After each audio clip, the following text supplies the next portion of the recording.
Some stories are written to entertain.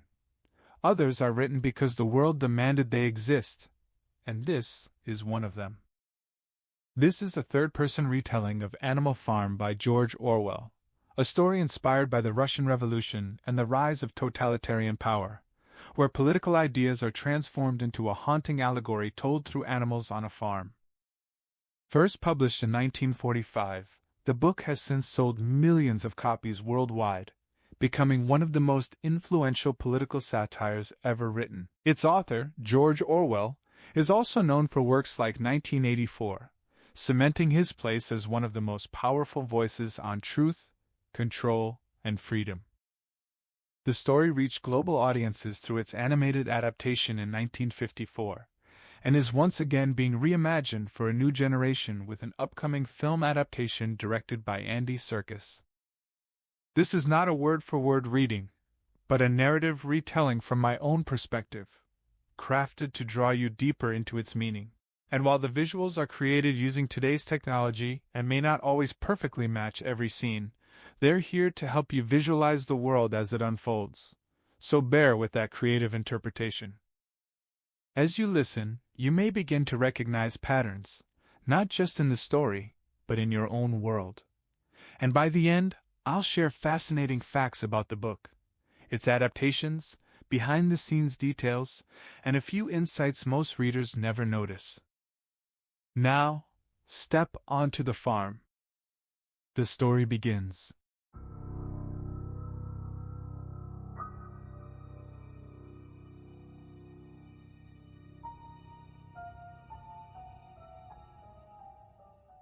The farm's master stumbled through his nightly routine, too drunk to seal the henhouses properly.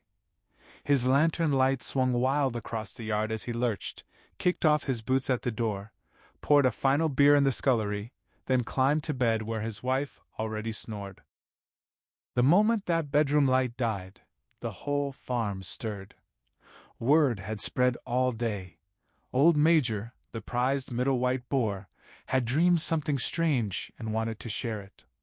The animals had agreed to meet in the big barn once the master was out of the way. Everyone respected Major so deeply that losing an hour of sleep to hear him felt like nothing. Inside the barn, Major already waited on his straw bed at one end, beneath a lantern hung from a beam. At 12 years old, stout but still majestic, he looked wise and kind despite his uncut tusks. Soon the others filed in and settled according to their habits. 3 dogs came first, then the pigs, who nested in the straw right in front of the platform. Hens perched on windowsills, pigeons fluttered up to rafters, while sheep and cows lay behind the pigs and began chewing cud. The 2 cart horses, Boxer and Clover, entered together, slow, careful, placing their massive hairy hooves delicately to avoid crushing any small creature hidden in the straw. Clover, a motherly middle-aged mare, had never regained her figure after her 4th foal. Boxer was enormous, nearly 18 hands high, as strong as any 2 ordinary horses combined. A white stripe down his nose gave him a slightly dim look, and indeed he wasn't especially bright, but everyone respected his steady character and immense work ethic. After them came Muriel the goat and Benjamin the donkey. Benjamin was the oldest animal on the farm and the most ill-tempered. He rarely spoke, and when he did, it was usually something cynical, once claiming that God gave him a tail to swat flies, but he'd rather have no tail and no flies at all. He never laughed. If asked why, he'd say he saw nothing funny. Still, without admitting it openly, he adored Boxer. They spent Sundays together in the small paddock, grazing in silence. The 2 horses had just lain down when a brood of motherless ducklings toddled in, cheeping weakly, weaving side to side to avoid being stepped on. Clover formed a protective wall with her foreleg, and the ducklings nestled inside, falling asleep instantly. Last came Molly, the pretty, foolish white mare who pulled the master's trap, mincing daintily in while chewing a lump of sugar. She took a spot near the front and tossed her white mane, showing off the red ribbons braided into it. The cat arrived last of all, looked around for the warmest place as usual, and squeezed between Boxer and Clover, purring contentedly through Major's entire speech without hearing a word. Only Moses the tame raven, asleep on his perch behind the back door, was missing. Once Major saw everyone comfortable and attentive, he began. He told them they'd already heard about his strange dream, but he'd get to that later. First, he had something else to say. He didn't think he had many months left. Before he died, he felt it his duty to pass on the wisdom he'd gained. He'd lived a long life, spent much time thinking alone in his stall, and believed he understood life on earth as well as any living animal. That was what he wished to speak about. He asked them to face the truth. Their lives were miserable, laborious, and short. Born with just enough food to keep breathing, those capable of work were forced to labor until their last atom of strength gave out. The moment their usefulness ended, they were slaughtered with hideous cruelty. No animal in England knew happiness or leisure past a year old. No animal was free. Their life was misery and slavery, plain truth. But was that nature's order? Was the land too poor to give them a decent life? No, he insisted, 1,000 times no. England's soil was fertile, its climate good, capable of feeding far more animals than currently live there. That single farm could support a dozen horses, 20 cows, hundreds of sheep, all living in comfort and dignity beyond their current imagining. So why the misery? Because nearly everything they produced was stolen by humans. That, he declared, was the answer to all their problems, summed up in one word: man. Man was their only real enemy. Remove man, and the root cause of hunger and overwork vanished forever. Man, Major argued, was the only creature who consumed without producing. Man gave no milk, laid no eggs, was too weak to pull a plow, too slow to catch rabbits. Yet he lorded over every animal. He set them to work, gave back barely enough to prevent starvation, and kept the rest for himself. Their labor tilled the soil, their dung fertilized it, yet not one of them owned more than his own skin. He pointed to the cows. How many thousands of gallons of milk had they given in the last year? Every drop had gone down their enemies' throats instead of breeding sturdy calves. And the hens? How many eggs laid, how many hatched into chickens? The rest went to market for Jones and his men. And Clover, where were those 4 foals, meant to be the support and pleasure of her old age? Each sold at a year old, never to be seen again. In return for 4 pregnancies and all her field labor, what had she ever received besides bare rations and a stall? Even their miserable lives weren't allowed to reach a natural end. Major didn't grumble for himself. He was lucky, 12 years old, over 400 children. That was a pig's natural life. But no animal escaped the cruel knife eventually. The young porkers sitting before him would scream their lives out at the block within a year. That horror awaited them all: cows, pigs, hens, sheep, everyone. Even horses and dogs had no better fate. Boxer, on the very day those great muscles lost their power, Jones would sell him to the knacker, who would cut his throat and boil him down for foxhounds. As for the dogs, when they grew old and toothless, Jones would tie a brick around their necks and drown them in the nearest pond. Wasn't it crystal clear, then, that all the evils of their lives sprang from human tyranny? Get rid of man, and the produce of their labor would be their own. Almost overnight they could become rich and free. So what must they do? Work night and day, body and soul, to overthrow the human race. That was his message. Rebellion. He didn't know when it would come. Maybe a week, maybe 100 years. But as surely as he saw the straw beneath his feet, sooner or later justice would be done. Fix their eyes on that through the short remainder of their lives, and above all, pass his message to those who came after, so future generations would carry on the struggle until victory. Major urged them to let their resolve never falter, to let no argument lead them astray. They must never listen when told that man and animals shared a common interest, that the prosperity of one meant prosperity for the other. That was all lies. Man served no creature but himself. Among animals, there must be perfect unity, perfect comradeship in the struggle. All men were enemies. All animals were comrades. A tremendous uproar interrupted him. 4 large rats had crept from their holes during his speech and sat listening on their haunches. The dogs spotted them, and the rats saved themselves only by a swift dash back into their holes. Major raised a trotter for silence. He proposed settling a point. Were wild creatures like rats and rabbits friends or enemies? He put the question to a vote. Were rats comrades? The vote happened at once. An overwhelming majority agreed that rats were comrades. Only 4 dissented, the 3 dogs and the cat, who was later discovered to have voted on both sides. Major continued, saying he had little more to add. He merely repeated, "Always remember their duty of enmity toward man and all his ways. Whatever went on 2 legs was an enemy. Whatever went on 4 legs or had wings was a friend. And in fighting man, they must not come to resemble him. Even after conquering him, they must not adopt his vices. No animal must ever live in a house, sleep in a bed, wear clothes, drink alcohol, smoke tobacco, touch money, or engage in trade. All human habits were evil. Above all, no animal must ever tyrannize over his own kind. Weak or strong, clever or simple, they were all brothers. No animal must ever kill another animal. All animals were equal." Now he would tell them about his dream last night, though he couldn't fully describe it.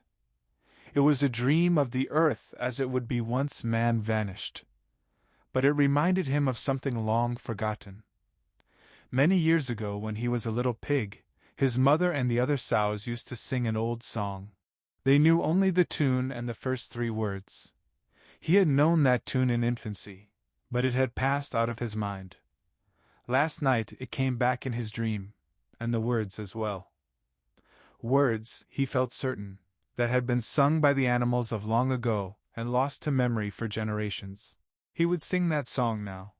He was old, his voice hoarse, but once he taught them the tune, they could sing it better themselves. It was called Beasts of England. He cleared his throat and began. Though hoarse, he sang well enough, a stirring tune.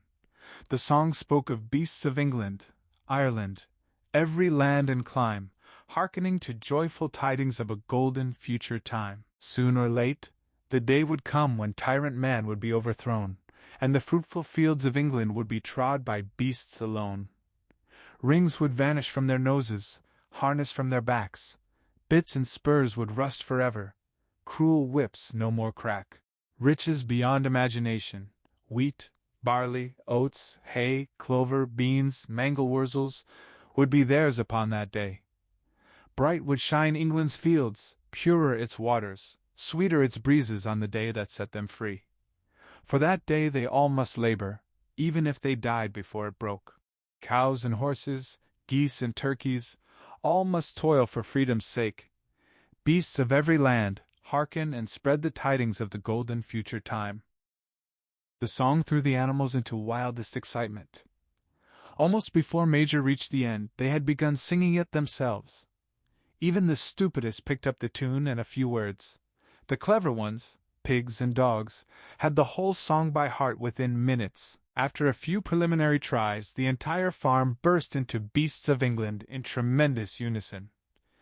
Cows lowed it, dogs whined it, sheep bleated it, horses whinnied it, ducks quacked it.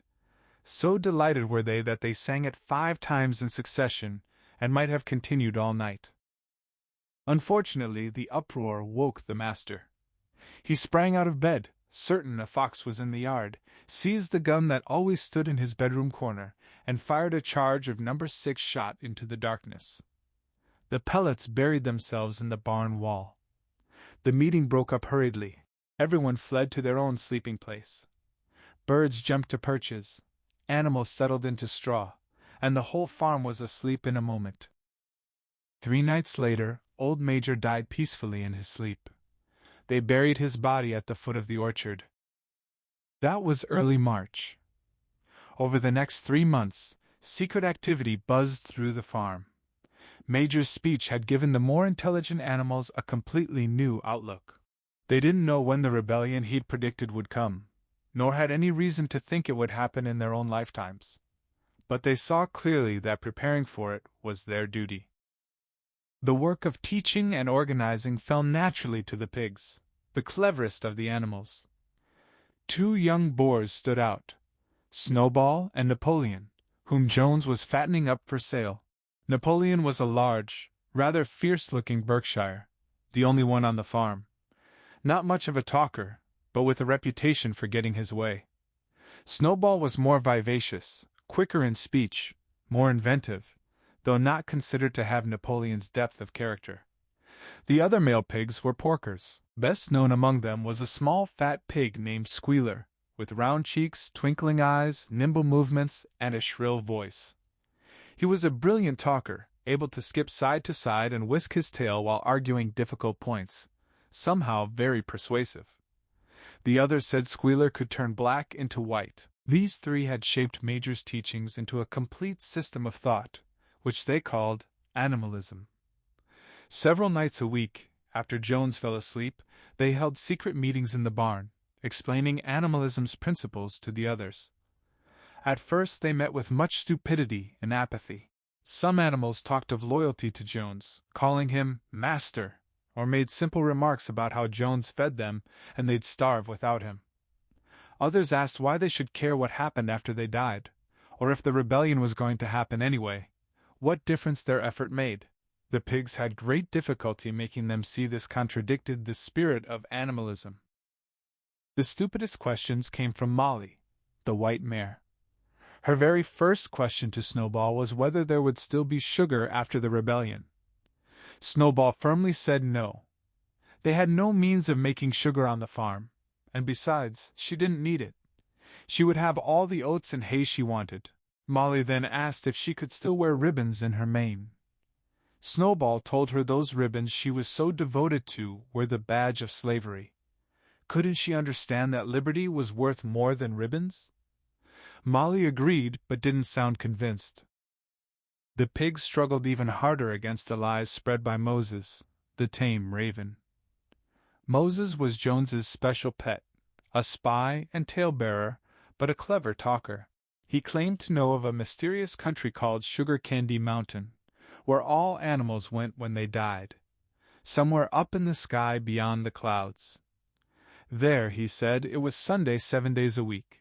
Clover was in season all year round, and lump sugar and linseed cake grew on the hedges. The animals hated Moses for tale-telling and idleness, but some believed in Sugar Candy Mountain, and the pigs had to argue very hard to persuade them no such place existed. Their most faithful disciples were Boxer and Clover. Those 2 had great difficulty thinking anything out for themselves, but once they accepted the pigs as their teachers, they absorbed everything they were told and passed it on through simple arguments. They never missed the secret meetings and always led the singing of Beasts of England, which closed each gathering. As it turned out, the rebellion happened much earlier and more easily than anyone expected. In past years Jones, though a hard master, had been a capable farmer. But lately he'd fallen on evil days. He'd grown disheartened after losing a lawsuit, and taken to drinking more than was good for him. For whole days he'd lounge in his kitchen's Windsor chair, reading newspapers, drinking, occasionally feeding Moses crusts soaked in beer. His men were idle and dishonest. Fields filled with weeds, buildings needed roofing, hedges were neglected, and the animals were underfed. June came, hay almost ready for cutting. On Midsummer's Eve, a Saturday, Jones went into Willingdon and got so drunk at the Red Lion that he didn't return until midday Sunday. The men had milked the cows in early morning, then gone rabbiting without bothering to feed the animals. When Jones got back, he immediately went to sleep on the drawing-room sofa with a newspaper over his face, so that when evening came, the animals were still unfed. Finally, they couldn't stand it anymore. One cow broke into the store shed with her horns, and all the animals began helping themselves from the bins. That's when Jones woke up. The next moment he and his 4 men were in the store shed, whips in hand, lashing out in all directions. That was more than the hungry animals could bear. With one accord, though nothing of the kind had been planned, they flung themselves upon their tormentors. Jones and his men suddenly found themselves butted and kicked from all sides. The situation was out of their control. They'd never seen animals behave like this before, and this sudden uprising from creatures they were used to thrashing and maltreating frightened them almost out of their wits. After only a moment or two, they stopped trying to defend themselves and ran. A minute later, all five were in full flight down the cart track to the main road, the animals pursuing them in triumph. Mrs. Jones looked out the bedroom window, saw what was happening, hurriedly flung a few possessions into a carpet bag, and slipped out another way. Moses sprang off his perch and flapped after her, croaking loudly. Meanwhile, the animals had chased Jones and his men onto the road and slammed the 5-barred gate behind them. And so, almost before they knew what was happening, the rebellion had been successfully carried through. Jones was expelled, and Manor Farm was theirs. For the first few minutes the animals could hardly believe their good fortune. Their first act was to gallop together around the farm's entire boundaries, as if to make sure no human was hiding anywhere. Then they raced back to the buildings to wipe out the last traces of Jones's hated reign. They broke open the harness room at the end of the stables. Bits, nose rings, dog chains, the cruel knives Jones had used to castrate pigs and lambs, all were flung down the well. Reins, halters, blinkers, the degrading nosebags, and the whips were thrown onto the rubbish fire burning in the yard. All the animals capered with joy watching the whips go up in flames. Snowball also threw onto the fire the ribbons that had decorated the horses' manes and tails on market days. He declared that ribbons should be considered clothes, which were the mark of a human being. All animals should go naked. When Boxer heard that, he fetched the small straw hat he wore in summer to keep flies out of his ears and flung it onto the fire with the rest. In very little time, the animals had destroyed everything that reminded them of Jones. Napoleon then led them back to the store shed and served out a double ration of corn to everybody, with 2 biscuits for each dog. Then they sang Beasts of England from end to end 7 times running, after which they settled down for the night and slept as they never had before. They woke at dawn as usual, suddenly remembered the glorious thing that had happened, and all raced out into the pasture together. A little way down the pasture stood a knoll that commanded a view of most of the farm. The animals rushed to its top and gazed around them in the clear morning light. Everything they could see was theirs. In the ecstasy of that thought, they gamboled in circles, launching themselves into the air with great leaps of excitement. They rolled in the dew, cropped mouthfuls of sweet summer grass, kicked up clods of black earth and snuffed its rich scent. Then they toured the entire farm, gazing with speechless admiration at the plowland, hayfield, orchard, pool, and spinney, as if they had never seen these things before, still hardly believing it was all their own. They filed back to the farmhouse and halted silently outside its door. That was theirs too, but they were afraid to go inside. After a moment, Snowball and Napoleon butted the door open with their shoulders, and the animals entered in single file, walking with utmost care for fear of disturbing anything. They tiptoed from room to room, afraid to speak above a whisper, gazing in awe at the unbelievable luxury: feather mattress beds, looking-glasses, a horsehair sofa, a Brussels carpet, a lithograph of Queen Victoria over the drawing-room mantelpiece. Coming downstairs, they noticed Molly was missing. They found her in the best bedroom, having taken a blue ribbon from Mrs. Jones's dressing table. She held it against her shoulder, admiring herself foolishly in the glass. The others reproached her sharply. They went outside. Some hams hanging in the kitchen were taken out for burial, and Boxer kicked in the beer barrel in the scullery. Otherwise nothing in the house was touched. A unanimous resolution passed on the spot. The farmhouse would be preserved as a museum. No animal must ever live there. After breakfast, Snowball and Napoleon called everyone together again. Snowball announced it was 6:30 with a long day ahead. They would begin the hay harvest. but one other matter came first. The pigs revealed that during the past 3 months they had taught themselves to read and write from an old spelling book thrown on the rubbish heap.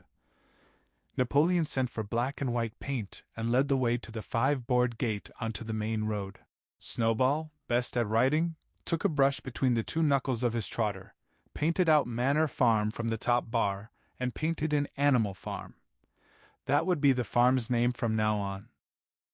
Back at the buildings, they set a ladder against the big barn's end wall. Through their studies, the pigs had reduced animalism's principles to 7 commandments, which would now be inscribed as unalterable law. With difficulty, a pig balancing on a ladder isn't easy. Snowball climbed up while Squealer held the paint pot a few rungs below. The commandments appeared in great white letters readable from 30 yards away. Whatever goes on 2 legs is an enemy. Whatever goes on 4 legs or has wings is a friend. No animal shall wear clothes. No animal shall sleep in a bed. No animal shall drink alcohol. No animal shall kill any other animal. All animals are equal.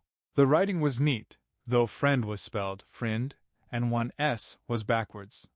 Snowball read it aloud. All the animals nodded in complete agreement, and the cleverer ones began learning the commandments by heart. Snowball threw down the brush and cried out to head for the hayfield, making it a point of honor to bring in the harvest faster than Jones and his men ever could. But the 3 cows, uneasy for some time, began loud lowing. They hadn't been milked for 24 hours. Their udders were almost bursting. After a little thought, the pigs sent for buckets and milked them fairly successfully. Their trotters were well suited to the task.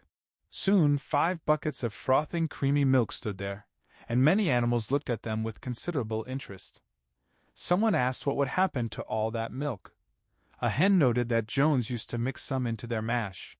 Napoleon placed himself in front of the buckets, telling them never to mind the milk. That would be attended to.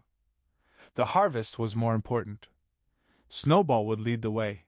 Napoleon would follow in a few minutes. Forward, the hay was waiting. The animals trooped down to the hayfield. When they returned that evening, the milk had disappeared. They toiled and sweated to get the hay in. Their efforts were rewarded. The harvest was an even bigger success than they had hoped. Sometimes the work was hard. Implements designed for humans, not animals, and no animal could use any tool that required standing on hind legs. But the pigs were clever enough to find a way around every difficulty. The horses knew every inch of the field, understanding mowing and raking far better than Jones and his men ever had. The pigs didn't actually work, but directed and supervised the others. With their superior knowledge, leadership came naturally. Boxer and Clover harnessed themselves to the cutter or horse rake. No bits or reins needed these days, and tramped steadily around the field while a pig walked behind calling out commands. Every animal down to the humblest worked at turning and gathering hay. Even ducks and hens toiled all day in the sun, carrying tiny wisps of hay in their beaks. They finished the harvest 2 days faster than Jones and his men usually took. Moreover, it was the biggest harvest the farm had ever seen. No wastage whatsoever. The hens and ducks with their sharp eyes gathered the very last stalk, and not a single animal had stolen so much as a mouthful. All through that summer, the farm worked like clockwork. The animals were happier than they had ever conceived possible. Every mouthful of food was an acute, positive pleasure, truly their own, produced by themselves and for themselves, not doled out by a grudging master. With the worthless, parasitical humans gone, there was more for everyone to eat, and more leisure too, inexperienced though they were. They met many difficulties. Later, harvesting corn, they had to tread it out in the ancient style and blow away the chaff with their breath, since the farm had no threshing machine. But the pig's cleverness and Boxer's tremendous muscles always pulled them through. Boxer was everyone's admiration.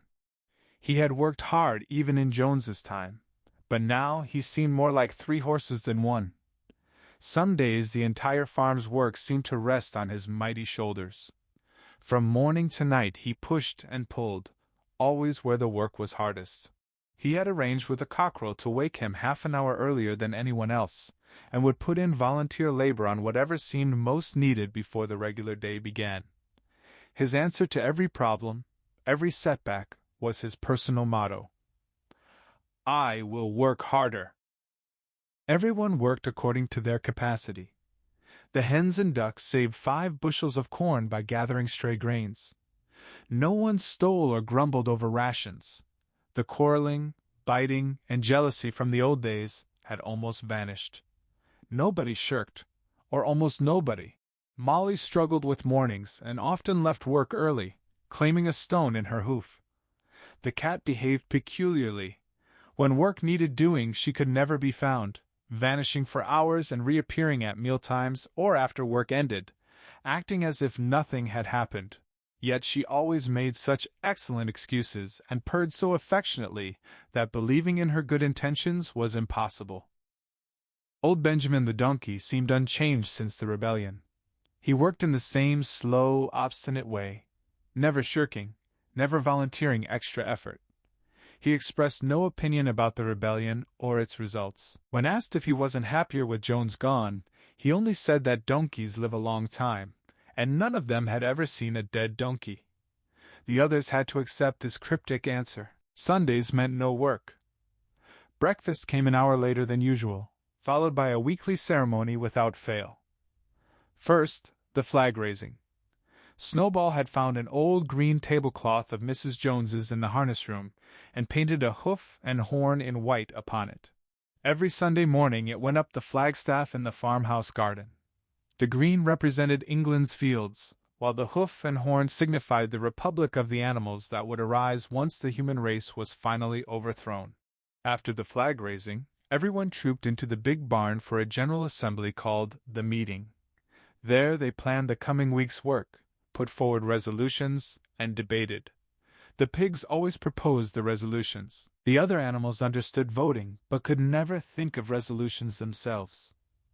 Snowball and Napoleon were the most active debaters, yet the two never agreed. Whatever one suggested, the other could be counted on to oppose. Even when they resolved, something no one could object to set aside the small paddock behind the orchard as a retirement home for past work animals, a stormy debate erupted over the correct retiring age for each class. The meeting always ended with Beasts of England, and the afternoon was given to recreation. The pigs took over the harness room as their headquarters. Evenings, they studied blacksmithing, carpentering, and other arts from books brought out of the farmhouse. Snowball also busied himself organizing animal committees: the Egg Production Committee for the hens, the Clean Tails League for the cows, the Wild Comrades Re-Education Committee, aimed at taming rats and rabbits, the Whiter Wool Movement for the sheep, and others, plus reading and writing classes. On the whole, these projects failed. The attempt to tame wild creatures broke down almost immediately. They continued behaving as before, simply taking advantage of generosity. The cat joined the Re-Education Committee and was active for days, once seen on a roof talking to sparrows just out of reach, telling them all animals were comrades and any sparrow could perch on her paw. But the sparrows kept their distance. The reading and writing classes, however, succeeded greatly. By autumn, almost every animal was literate to some degree. The pigs already read and wrote perfectly. The dogs learned fairly well, but only cared about the 7 commandments. Muriel the goat read somewhat better than the dogs, often reading aloud to others from newspaper scraps found on the rubbish heap. Benjamin could read as well as any pig but never exercised it. As far as he knew, nothing was worth reading. Clover learned the entire alphabet but couldn't form words. Boxer couldn't get past the letter D. He would trace A, B, C, D in the dust with his hoof, then stare at the letters with ears back, shaking his forelock, trying desperately to remember what came next, never succeeding. Several times he did learn E, F, G, H, but by then he had always forgotten A, B, C, D. Finally he settled for the first 4 letters, writing them once or twice daily to refresh his memory. Molly refused to learn anything except the 6 letters spelling her own name. She would form them neatly from twigs, decorate them with flowers, and walk around admiring them. None of the other animals could get past the letter A. The stupider animals, sheep, hens, ducks, couldn't learn the 7 commandments by heart. After much thought, Snowball declared the commandments could be reduced to a single maxim: 4 legs good, 2 legs bad. This contained the essential principle of animalism. Whoever grasped it would be safe from human influences. The birds objected at first, since they also had 2 legs, but Snowball proved them wrong. He explained that a bird's wing is an organ of propulsion, not manipulation, and should be regarded as a leg. The distinguishing mark of man is the hand, the instrument of all his mischief. The birds didn't understand his long words but accepted the explanation. All the humbler animals worked to learn the new maxim by heart.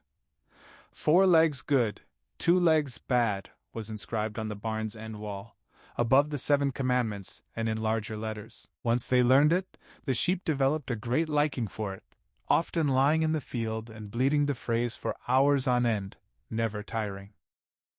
Napoleon took no interest in Snowball's committees. He said educating the young was more important than anything for those already grown. After the hay harvest, Jessie and Bluebell had both whelped, producing 9 sturdy puppies between them. As soon as they were weaned, Napoleon took them from their mothers, claiming responsibility for their education. He took them to a loft reachable only by a ladder from the harness room, keeping them so secluded that the rest of the farm soon forgot they existed. The mystery of where the milk went was soon cleared up. It was mixed daily into the pig's mash. Early apples were now ripening. Windfalls littered the orchard grass. The animals had assumed these would be shared equally, but one day the order came to collect all windfalls and bring them to the harness room for the pigs. Some other animals murmured, but it was useless. All the pigs fully agreed, even Snowball and Napoleon. Squealer was sent to explain.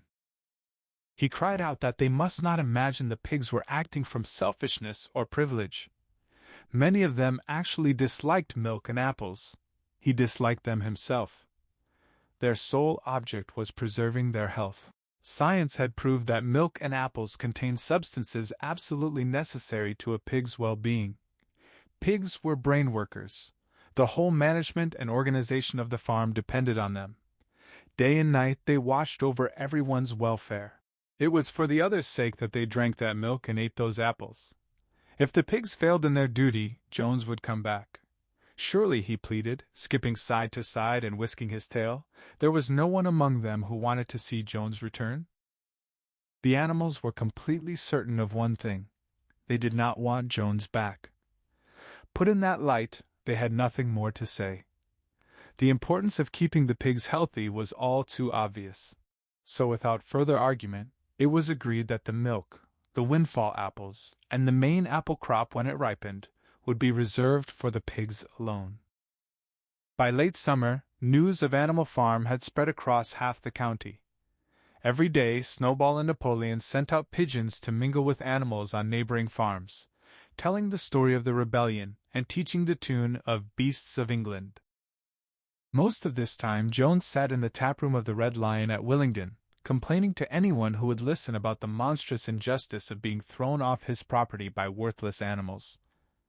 Other farmers sympathized in principle but didn't help him much at first. Secretly, each wondered if he could turn Jones's misfortune to his own advantage. Luckily, the owners of the 2 adjoining farms were permanently on bad terms. One, Foxwood, was a large, neglected, old-fashioned farm overgrown with woodland, its pastures worn out, hedges disgraceful.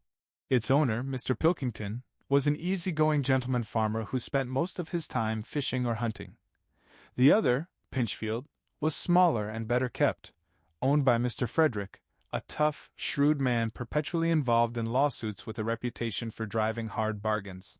The 2 disliked each other so much that agreeing on anything, even defending their own interests, was difficult. Nevertheless, both were thoroughly frightened by the rebellion and anxious to keep their own animals from learning too much.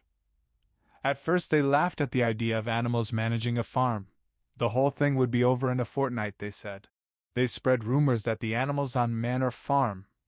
When time passed and the animals hadn't starved, Frederick and Pilkington changed their tune, talking of terrible wickedness now flourishing there. Cannibalism. torture with red-hot horseshoes, females in common. That was what came of rebelling against nature's laws, they said. Still, these stories were never fully believed. Rumors of a wonderful farm where humans had been turned out, and animals managed their own affairs continued circulating in vague, distorted forms. Throughout that year, a wave of rebelliousness ran through the countryside. Bulls once tractable turned savage. Sheep broke down hedges and devoured clover. Cows kicked over pails. Hunters refused fences and shot riders onto the other side. Above all, Beasts of England was known everywhere, spreading with astonishing speed. Humans could not contain their rage when they heard it, though they pretended to think it ridiculous. They couldn't understand how even animals could sing such contemptible rubbish. Any animal caught singing it was flogged on the spot. Yet the song was irrepressible. Blackbirds whistled it in hedges, pigeons cooed it in elms. It got into the din of smithies and the tune of church bells. When humans listened, they secretly trembled, hearing a prophecy of their future doom. Early in October, with corn cut and stacked and some already threshed, a flight of pigeons came whirling into Animal Farm's yard in wild excitement. Jones and all his men, plus half a dozen others from Foxwood and Pinchfield, had entered the 5-barred gate and were coming up the cart track. They all carried sticks except Jones, who marched ahead with a gun. They were going to attempt recapturing the farm. This had long been expected, and preparations were made. Snowball, who had studied an old book of Julius Caesar's campaigns found in the farmhouse, was in charge of defensive operations. He gave orders quickly, and within minutes every animal was at his post. As the humans approached the buildings, Snowball launched his first attack. 35 pigeons flew to and fro over the men's heads, muting on them from mid-air. While the men dealt with that, geese hiding behind the hedge rushed out and pecked viciously at their calves. But this was only a light skirmish to create disorder, and the men easily drove the geese off with sticks. Snowball launched his second line. Muriel, Benjamin, all the sheep, with Snowball at their head, rushed forward, prodding and butting the men from every side while Benjamin lashed out with his small hoofs. Again the men with sticks and hobnailed boots were too strong. Suddenly, at a squeal from Snowball, the signal for retreat, all the animals turned and fled through the gateway into the yard. The men shouted triumph, seeing their enemies in flight, and rushed after them in disorder. This was exactly what Snowball had intended. As soon as they were well inside the yard, the 3 horses, 3 cows, and the rest of the pigs, lying in ambush in the cowshed, emerged behind them, cutting off their escape. Snowball signaled the charge. He dashed straight for Jones. Jones saw him coming, raised his gun, and fired. The pellets scored bloody streaks along Snowball's back, and a sheep dropped dead. Without halting an instant, Snowball flung his 15-stone against Jones's legs. Jones was hurled into a pile of dung, his gun flying from his hands. But the most terrifying sight was Boxer, rearing on his hind legs and striking out with his great iron-shod hoofs like a stallion. His very first blow took a stable lad from Foxwood on the skull, stretching him lifeless in the mud. Several men dropped their sticks and tried to run. Panic overtook them. The next moment, all the animals together chased them round and round the yard. They were gored, kicked, bitten, trampled. Not an animal on the farm failed to take vengeance in his own fashion. Even the cat leapt off a roof onto a cowman's shoulders, sinking her claws into his neck. He yelled horribly. When the opening was clear, the men rushed out of the yard and bolted for the main road. Within 5 minutes of their invasion, they were in ignominious retreat the same way they'd come, a flock of geese hissing and pecking at their calves all the way. All the men were gone except one. Back in the yard, Boxer pawed at the stable lad lying face down in the mud, trying to turn him over. The boy didn't stir.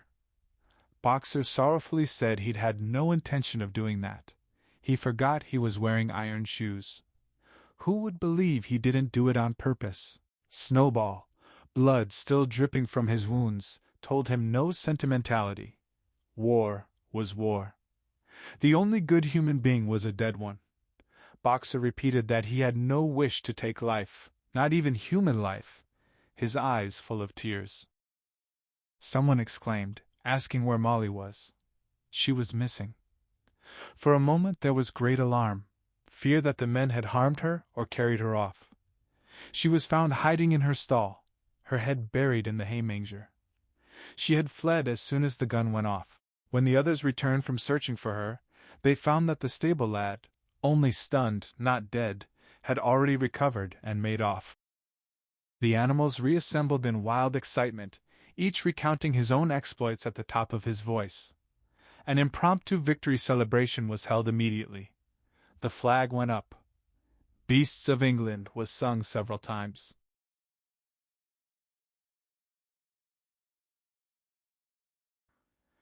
The dead sheep received a solemn funeral, a hawthorn bush planted on her grave. At the graveside, Snowball made a short speech, emphasizing the need for all animals to be ready to die for Animal Farm if necessary. The animals unanimously decided to create a military decoration.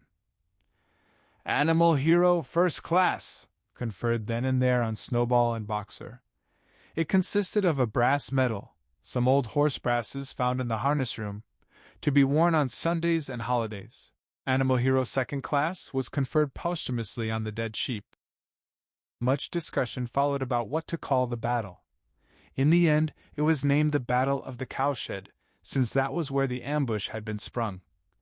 Jones's gun, found lying in the mud, had a supply of cartridges in the farmhouse. They decided to set it up at the foot of the flagstaff like a piece of artillery, firing it twice a year. Once on October 12th, the anniversary of the Battle of the Cowshed, and once on Midsummer Day, the anniversary of the rebellion. The winter months tightened their grip, and for Molly, every morning brought a fresh excuse. She drifted in later and later, blaming a heavy sleep or vague aches that never touched her appetite. Any chance to slip away found her at the drinking pool, where she stood hypnotized by her own reflection, flirting with the water as though it were a mirror. But darker whispers followed her. One afternoon, as she sauntered into the yard, tail flicking, hay stem bouncing between her teeth, Clover pulled her aside. Clover spoke in a low, serious voice. She had seen something that morning. Molly, hovering near the hedge dividing the farm from Foxwood, with one of Mr. Pilkington's men on the other side. From a distance, Clover was almost certain the man had been stroking Molly's nose. She demanded an explanation. Molly erupted in denials, prancing and pawing the dirt, insisting none of it happened. But when Clover pressed her, asked for an honest look in the eye, a promise on honor, the mare couldn't meet that gaze. A heartbeat later she bolted, galloping into the field. A suspicion surfaced in Clover's mind. Without a word to anyone, she went to Molly's stall and pushed aside the straw with her hoof. Hidden underneath, a small stash of lump sugar and several bunches of ribbon in bright colors. 3 days later, Molly was gone. Weeks passed with no word. Then pigeons reported spotting her on the far side of Willingdon, harnessed to a smart red and black dog-cart outside a pub. A red-faced, stout man in check breeches and gaiters, a publican by the look of him, stroked her nose and fed her sugar. Her coat was freshly clipped, a scarlet ribbon tied into her forelock. By all appearances, the pigeons said, she was having a fine time. No animal ever spoke her name again. January brought iron-hard earth, the fields useless. Meetings packed the big barn, the pigs planning the coming season's work. By unspoken agreement, the pigs, clearly sharper than the others, decided all policy, though votes still ratified their choices. That might have worked, except for Snowball and Napoleon. They clashed on everything. One pushed for more barley, the other demanded more oats. One swore a field was perfect for cabbages. The other insisted it was only good for roots. Each had followers, and debates turned vicious. Snowball often swayed the majority with fiery speeches. But Napoleon worked the gaps between meetings, canvassing quietly, especially among the sheep, who had lately taken to bleating their slogan about 4 legs good, 2 legs bad at all hours, often slicing right through Snowball's most critical arguments. Snowball had buried himself in old farming journals found in the farmhouse, emerging with schemes for drains, silage, and basic slag. He devised an elaborate plan for animals to dung the fields directly, a different spot each day, to save carting. Napoleon offered no plans of his own, only quiet dismissals. Snowball's ideas would come to nothing. He seemed to be waiting, but nothing split the farm like the fight over the windmill. On a knoll near the buildings, the farm's highest ground, Snowball saw the future. A windmill there could run a dynamo, lighting the stalls, warming them in winter, powering a saw, chaff cutter, mango slicer, even an electric milking machine.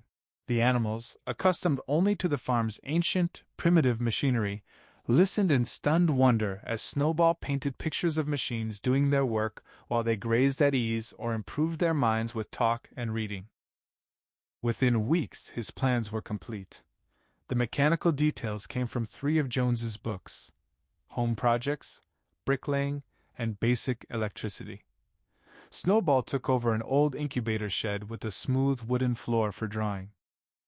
He locked himself inside for hours, a stone holding his books open, chalk gripped between his trotter's knuckles, pacing back and forth in excited little whimpers, scratching line after line. Gradually the floor filled with a tangled mass of cranks and cogwheels, unintelligible to the other animals, but deeply impressive. They came daily to stare. Even hens and ducks picked their way carefully around the chalk marks. Only Napoleon stayed away. He had opposed the windmill from the start. Then one day he showed up without warning, trudged heavily through the shed, snuffed at the plans, studied every detail from the corner of his eye, then lifted his leg, urinated across the drawings, and walked out in silence. The farm fractured. Snowball admitted the build would be hard. Stone walls, sails, dynamos, cables. How to get those, he never said. But he swore it could be done in a year. After that, only 3 days of work a week. Napoleon countered that food production came first. Waste time on the windmill, and they would starve. 2 slogans emerged: vote for Snowball and the 3-day week versus vote for Napoleon and the full manger. Benjamin sided with neither. He believed nothing would change. Windmill or not, life would stay exactly as bad as it always had been. Beyond the windmill loomed the farm's defense. Everyone knew the humans, though beaten at the Battle of the Cowshed, might return harder, determined to put Jones back. The neighboring animals, stirred by news of the defeat, grew more restless by the day. And again Snowball and Napoleon split. Napoleon argued for firearms and training. Snowball demanded more pigeons, more rebellion across other farms. One said without self-defense they would be conquered. The other said if rebellions erupted everywhere, there would be nothing left to defend against.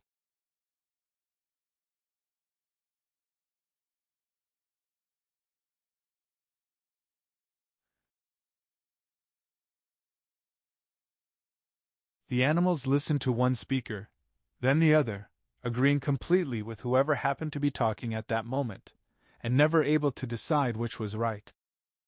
The Sunday arrived when the completed windmill plans would go to a vote. In the big barn, Snowball stood and laid out his case, his voice occasionally drowned by sheep bleats, arguing passionately for construction. Napoleon rose next, spoke barely 30 seconds in a quiet dismissal, called the windmill nonsense, advised a no vote, and sat down with practiced indifference.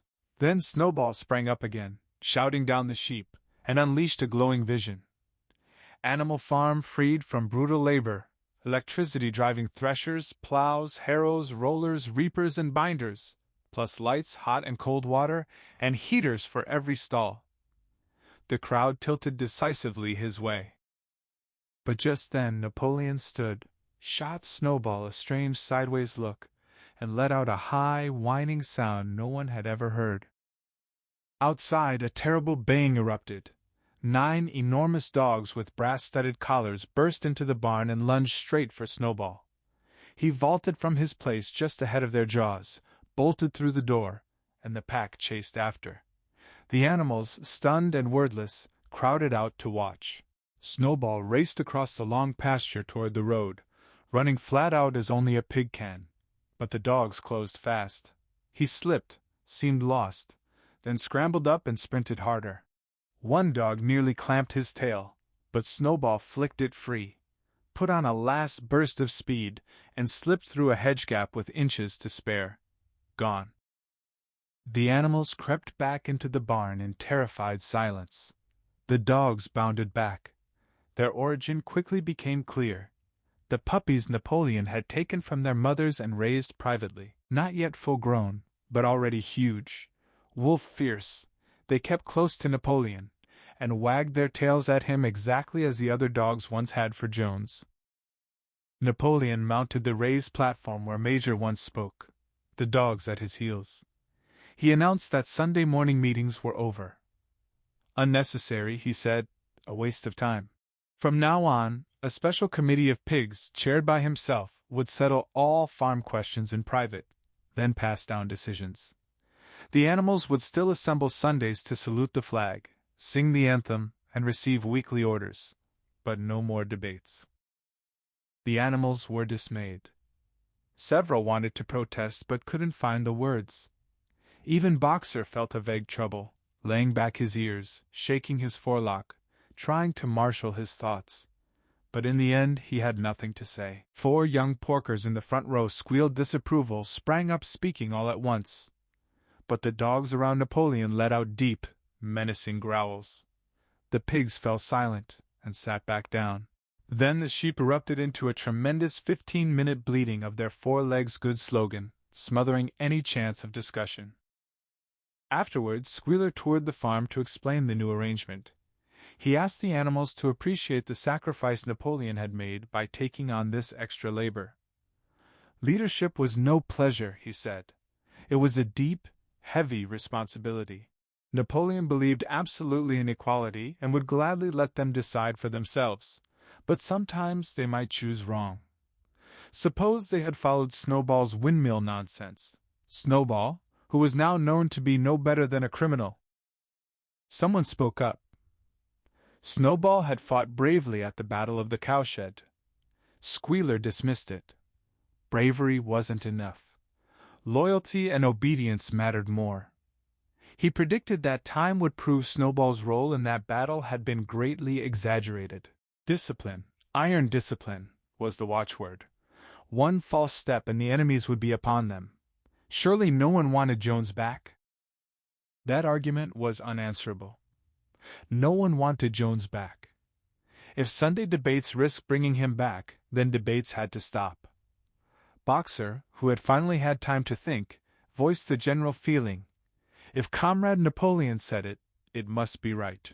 From then on, he added, "Napoleon is always right," to his personal motto of, "I will work harder." The weather broke. Spring plowing began. The shed where Snowball had drawn his plans was shut up. The floor assumed wiped clean. Every Sunday at 10, the animals assembled to receive orders. Old Major's skull, now cleaned of flesh, had been dug up from the orchard and mounted on a stump beside the flagstaff and the gun.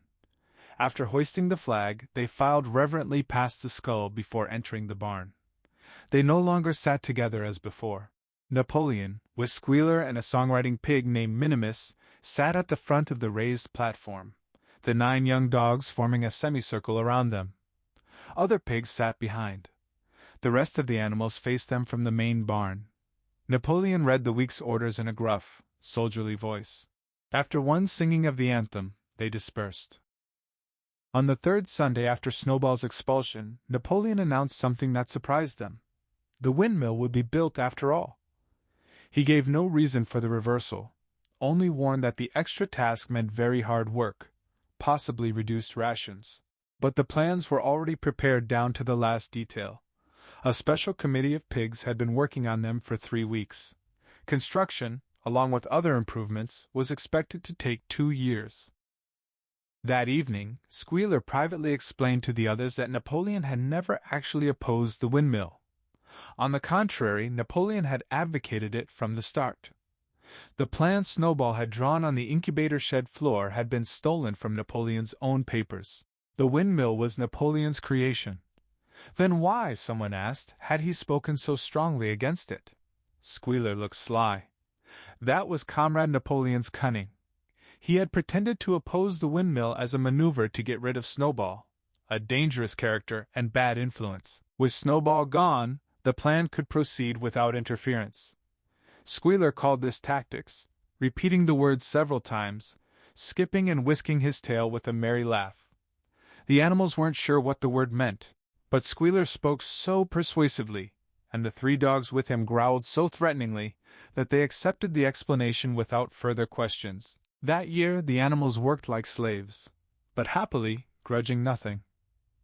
Every effort was for themselves and their descendants, not for thieving humans. Spring and summer meant a 60-hour week. In August, Napoleon added Sunday afternoons.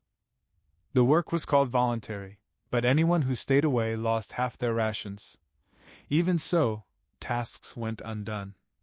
The harvest fell short of the previous year. 2 root fields stayed unplanted because plowing finished too late. The coming winter looked hard. The windmill brought unexpected trouble. Limestone, sand, and cement existed on the farm, but breaking stone into usable pieces seemed impossible without picks and crowbars, which no animal could handle while standing on hind legs. After weeks of failure, someone finally thought of gravity. The animals lashed ropes around huge boulders, then cows, horses, sheep, anyone who could grip, dragged them with desperate slowness up the quarry slope, toppled them over the edge, and shattered them below. Transporting broken stone proved easier. Horses hauled cartloads, sheep dragged single blocks, even Muriel and Benjamin yoked themselves into an old governess cart. By late summer enough stone had piled up, and under pig supervision, building began. It remained slow, exhausting. Often a full day of dragging yielded a single boulder that refused to break. Nothing would have gotten done without Boxer. His strength seemed equal to all the others combined. Whenever a boulder slipped and the animals cried out as they were dragged downhill, Boxer strained against the rope and stopped the slide.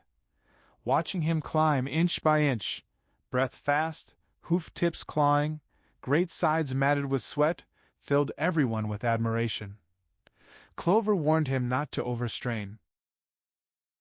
He never listened. His 2 slogans, working harder and Napoleon always right, answered everything. He arranged for the cockerel to wake him 45 minutes earlier instead of 30, and in his spare moments, now rare, he went alone to the quarry, collected broken stone, and dragged it to the windmill site unassisted. Despite the hard work, the animals weren't badly off that summer. Food was no more plentiful than under Jones, but no less either. Feeding only themselves instead of 5 extravagant humans was such an advantage that many failures would have been needed to outweigh it. Animal methods often saved labor. Weeding, for instance, was done with impossible thoroughness. And with no theft, fences between pasture and arable land became unnecessary, saving upkeep on hedges and gates. Yet, as summer wore on, shortages appeared. Paraffin oil, nails, string, dog biscuits, iron for horseshoes, none produced on the farm. Later they would need seeds, artificial manures, tools, and finally windmill machinery. No one could imagine how to get them. One Sunday morning, Napoleon announced a new policy. Animal Farm would trade with neighboring farms, not for commercial purposes, but to obtain urgently needed materials. The windmill's needs overrode everything else. He was arranging to sell hay and part of the wheat crop. If more money was needed, eggs would be sold. There was always a market in Willingdon. The hens, he said, should welcome this sacrifice as their special contribution. The animals felt a vague unease. Never deal with humans, never engage in trade, never use money. Weren't those among the earliest resolutions after Jones was expelled? Everyone remembered passing them. At least they thought they remembered. The 4 young pigs who had protested when Napoleon abolished the meetings raised timid voices, but the dogs silenced them with tremendous growling. Then the sheep broke into their slogan, and the awkwardness smoothed over. Napoleon raised his trotter for silence. He had made all arrangements. No animal would need contact with humans. He would bear the burden himself. A Willingdon solicitor named Mr. Whymper would act as intermediary, visiting every Monday morning for instructions. Napoleon ended with his usual cry. The anthem was sung, and the animals dispersed. Squealer then made a round of the farm to set minds at rest. He assured them the resolution against trade and money had never been passed or even suggested. Pure imagination, probably lies spread by Snowball. A few animals still felt doubtful, but Squealer asked shrewdly, were they certain this wasn't something they had dreamed? Did any record exist? Was it written down anywhere? Since nothing of the kind existed in writing, the animals accepted they had been mistaken. Every Monday Mr. Whymper visited. He was a sly, side-whiskered little man, a small-time solicitor sharp enough to realize Animal Farm would need a broker, and the commissions would be worth having. The animals watched his coming and going with dread, avoiding him as much as possible. Yet seeing Napoleon on all fours delivering orders to Whymper, who stood on two legs, roused their pride and partly reconciled them. Their relations with humans were not quite the same now. Humans did not hate the farm less because it prospered. They hated it more than ever.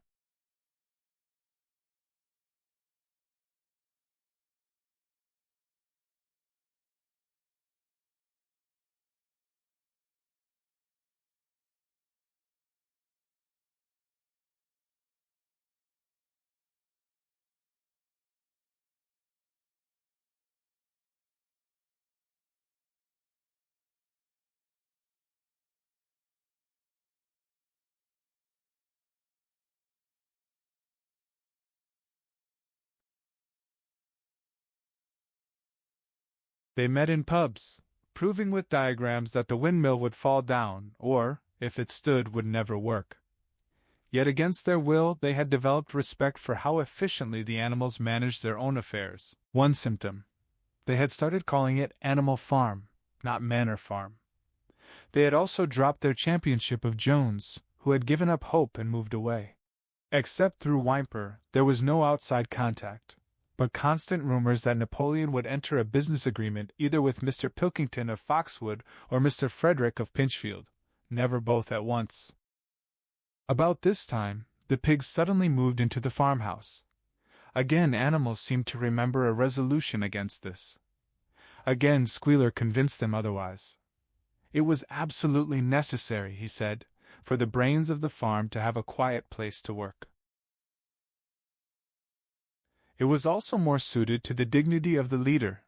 He had lately taken to calling Napoleon by that title. Still, some animals were disturbed when they heard the pigs not only ate in the kitchen and used the drawing room for recreation, but also slept in the beds. Boxer dismissed it as usual with his maxim.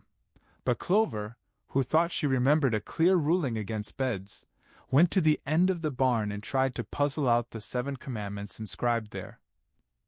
Unable to read more than individual letters, she fetched Muriel. Clover asked Muriel to read the 4th commandment. Didn't it say something about never sleeping in a bed? With difficulty, Muriel spelled it out.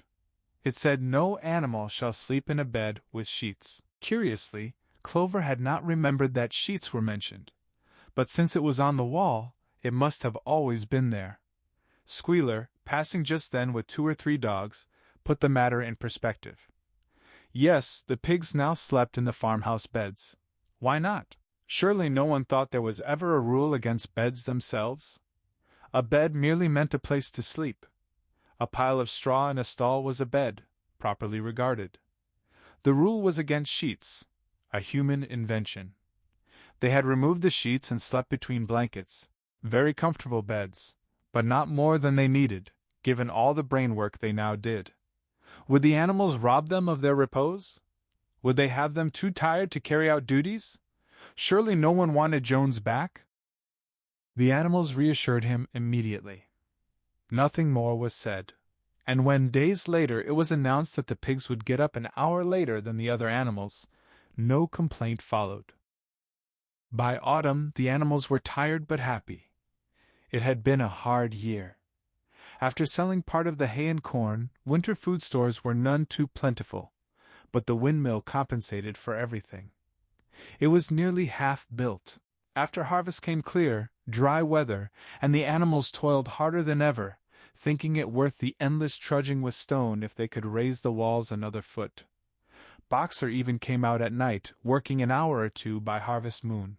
In spare moments the animals walked around the half-finished mill, admiring the strength and perpendicularity of its walls, marveling that they could build anything so imposing. Only old Benjamin refused to grow enthusiastic, though, as usual, he offered nothing beyond the cryptic remark that donkeys live a long time. November arrived with raging southwest winds. Building stopped, too wet to mix cement. Then came a night so violent that the farm buildings rocked and barn tiles flew off. Hens woke squawking from a shared dream of a distant gunshot. In the morning the animals found the flagstaff down and an elm tree at the orchard's edge plucked from the earth like a radish. Then a cry of despair broke from every throat. The windmill was ruins. They dashed to the spot. Napoleon, who seldom moved faster than a walk, raced ahead. The fruit of all their struggle lay leveled to its foundations. Stones they had broken and carried scattered everywhere. They stood mourning in silence, unable to speak. Napoleon paced back and forth, snuffing at the ground, his tail rigid and twitching sharply side to side, a sign of intense thought. Suddenly he halted. His mind was made up. He spoke quietly, then roared.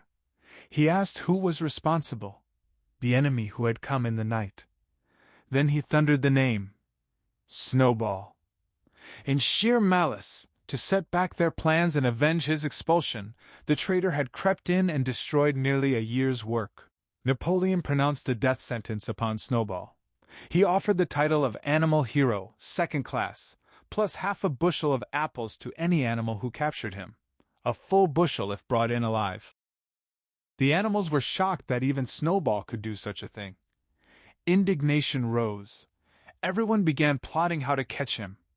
Almost immediately, pig footprints were found in the grass not far from the knoll, only traceable for a few yards, leading to a hedge-hole. Napoleon snuffed deeply and declared them Snowballs. In his opinion, Snowball had probably come from Foxwood Farm. After examining the footprints, Napoleon cried out against further delays. Work had to begin. That very morning they would rebuild the windmill, working all winter, rain or shine. They would teach the traitor he could not undo their work so easily. Plans would be carried out to the day. It was a bitter winter. Stormy weather gave way to sleet snow, then a hard frost that lasted until February. The animals pushed on with rebuilding, knowing the outside world watched, and that envious humans would rejoice if the mill wasn't finished on time. Out of spite, humans pretended not to believe Snowball had destroyed it. They claimed it fell because the walls were too thin. The animals knew otherwise. Still, this time the walls would be 3 feet thick instead of 18 inches, which meant much larger quantities of stone. For a long time, the quarry was buried in snowdrifts. Nothing could be done. Some progress came during dry, frosty weather, but it was cruel work, and the animals felt less hopeful than before. They were always cold, usually hungry. Only Boxer and Clover never lost heart. Squealer made excellent speeches about the joy of service and the dignity of labor, but the other animals found more inspiration in Boxer's strength and his never-failing cry of working harder. In January, food ran short. The corn ration was drastically cut, with an extra potato ration promised to compensate. Then they discovered that most of the potato crop had frozen in the clamps, not covered thickly enough. The potatoes had turned soft and discolored. Only a few were edible. For days at a time, the animals ate nothing but chaff and mangles. Starvation stared them in the face. It was vital to hide this from the outside world. Emboldened by the windmill's collapse, humans were inventing fresh lies. That all the animals were dying of famine and disease, fighting among themselves, even resorting to cannibalism and infanticide. Napoleon knew the bad results if the real food situation became known. He decided to use Mr. Whymper to spread a contrary impression. Hitherto the animals had little contact with Whymper on his weekly visits. Now a few selected animals, mostly sheep, were instructed to casually remark in his hearing that rations had increased. Additionally, Napoleon ordered the almost empty store shed bins filled nearly to the brim with sand, then covered with what remained of grain and meal. On some pretext, Whymper was led through the shed and allowed a glimpse of the bins. He was deceived, and continued reporting that there was no food shortage on Animal Farm. Yet toward the end of January, it became obvious they needed more grain. Napoleon rarely appeared in public now, spending all his time in the farmhouse, guarded at each door by fierce dogs. When he did emerge, it was ceremonially, with an escort of 6 dogs who growled if anyone came too near. Often he didn't even appear on Sunday mornings, issuing orders through other pigs, usually Squealer. One Sunday Squealer announced that the hens, who had just started laying again, must surrender their eggs. Napoleon had accepted a contract through Whymper for 400 eggs a week. The price would buy enough grain and meal to keep the farm going until summer.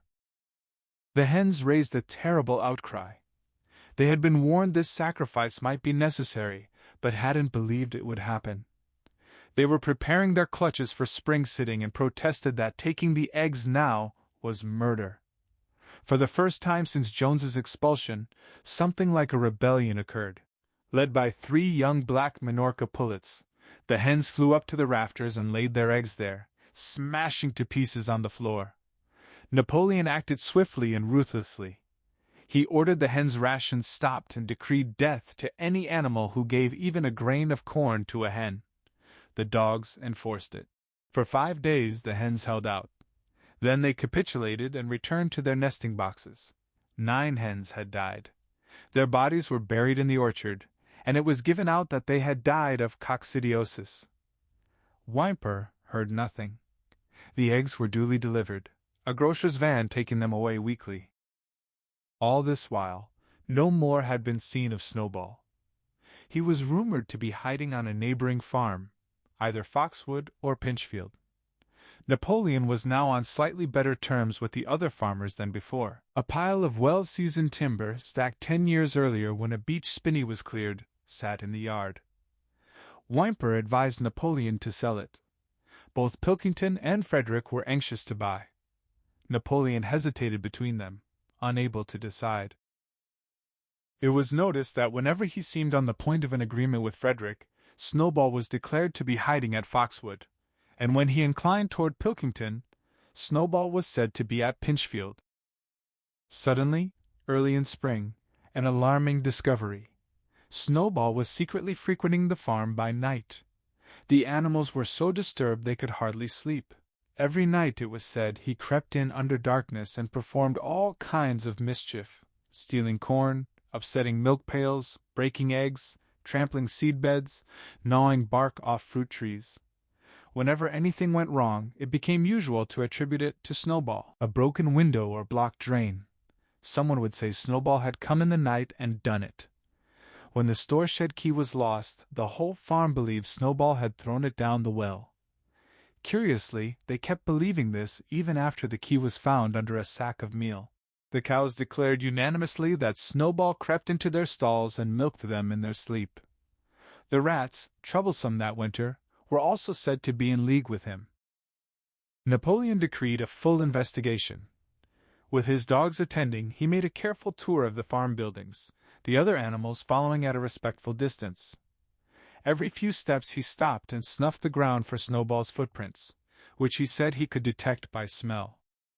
He snuffed in every corner, barn, cowshed, henhouses, vegetable garden, and found traces almost everywhere.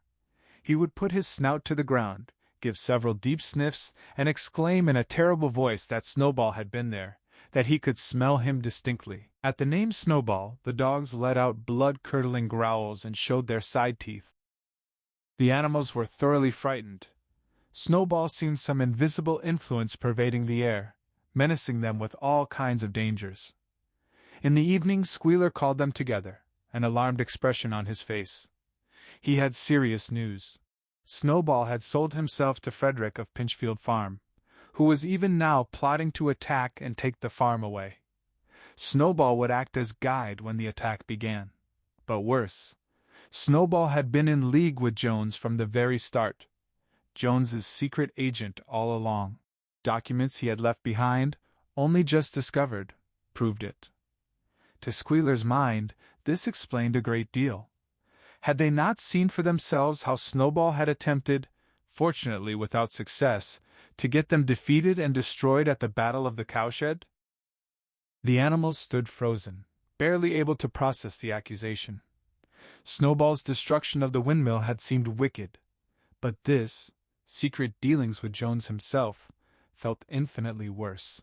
Yet as they strained to remember, each called up the image of Snowball charging at the Battle of the Cowshed, rallying them even with pellets tearing into his back.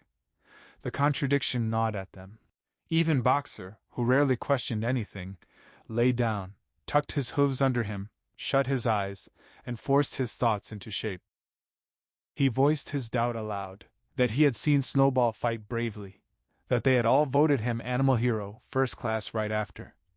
Squealer dismissed that as their mistake, pointing to secret documents proving Snowball had been luring them to destruction. Boxer countered with the blood they had all seen running down Snowball's back.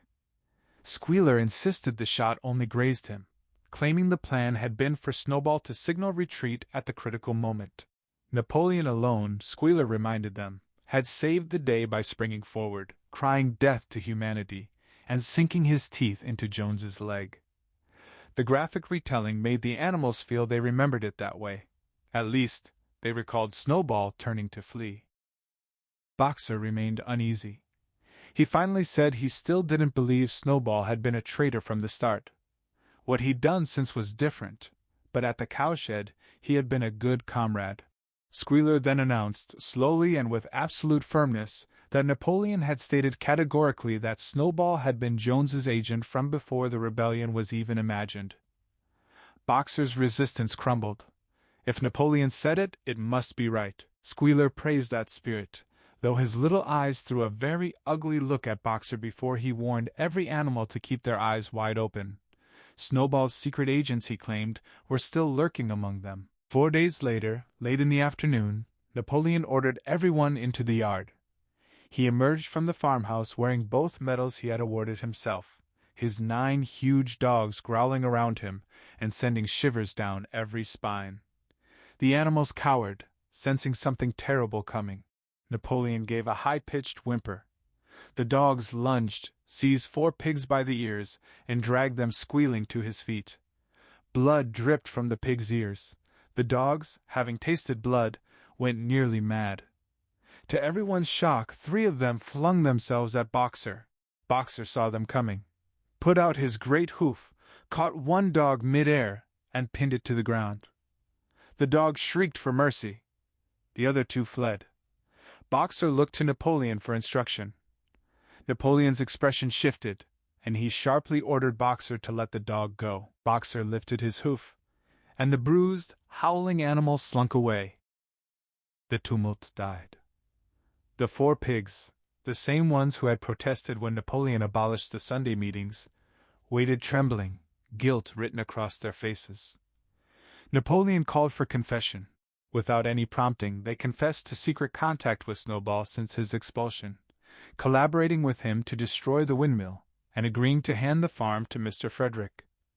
They added that Snowball had privately admitted to being Jones's secret agent for years. As soon as they finished, the dogs tore their throats out. Napoleon demanded, in a terrible voice, whether any other animal had anything to confess. The 3 hens who had led the egg rebellion came forward, claiming Snowball had appeared to them in a dream and incited them to disobey. They were slaughtered. A goose confessed to hiding 6 ears of corn and eating them at night. A sheep confessed to urinating in the drinking pool, urged, she said, by Snowball. 2 other sheep confessed to murdering an old ram, a devoted follower of Napoleon, by chasing him around a bonfire while he coughed. All were slain on the spot.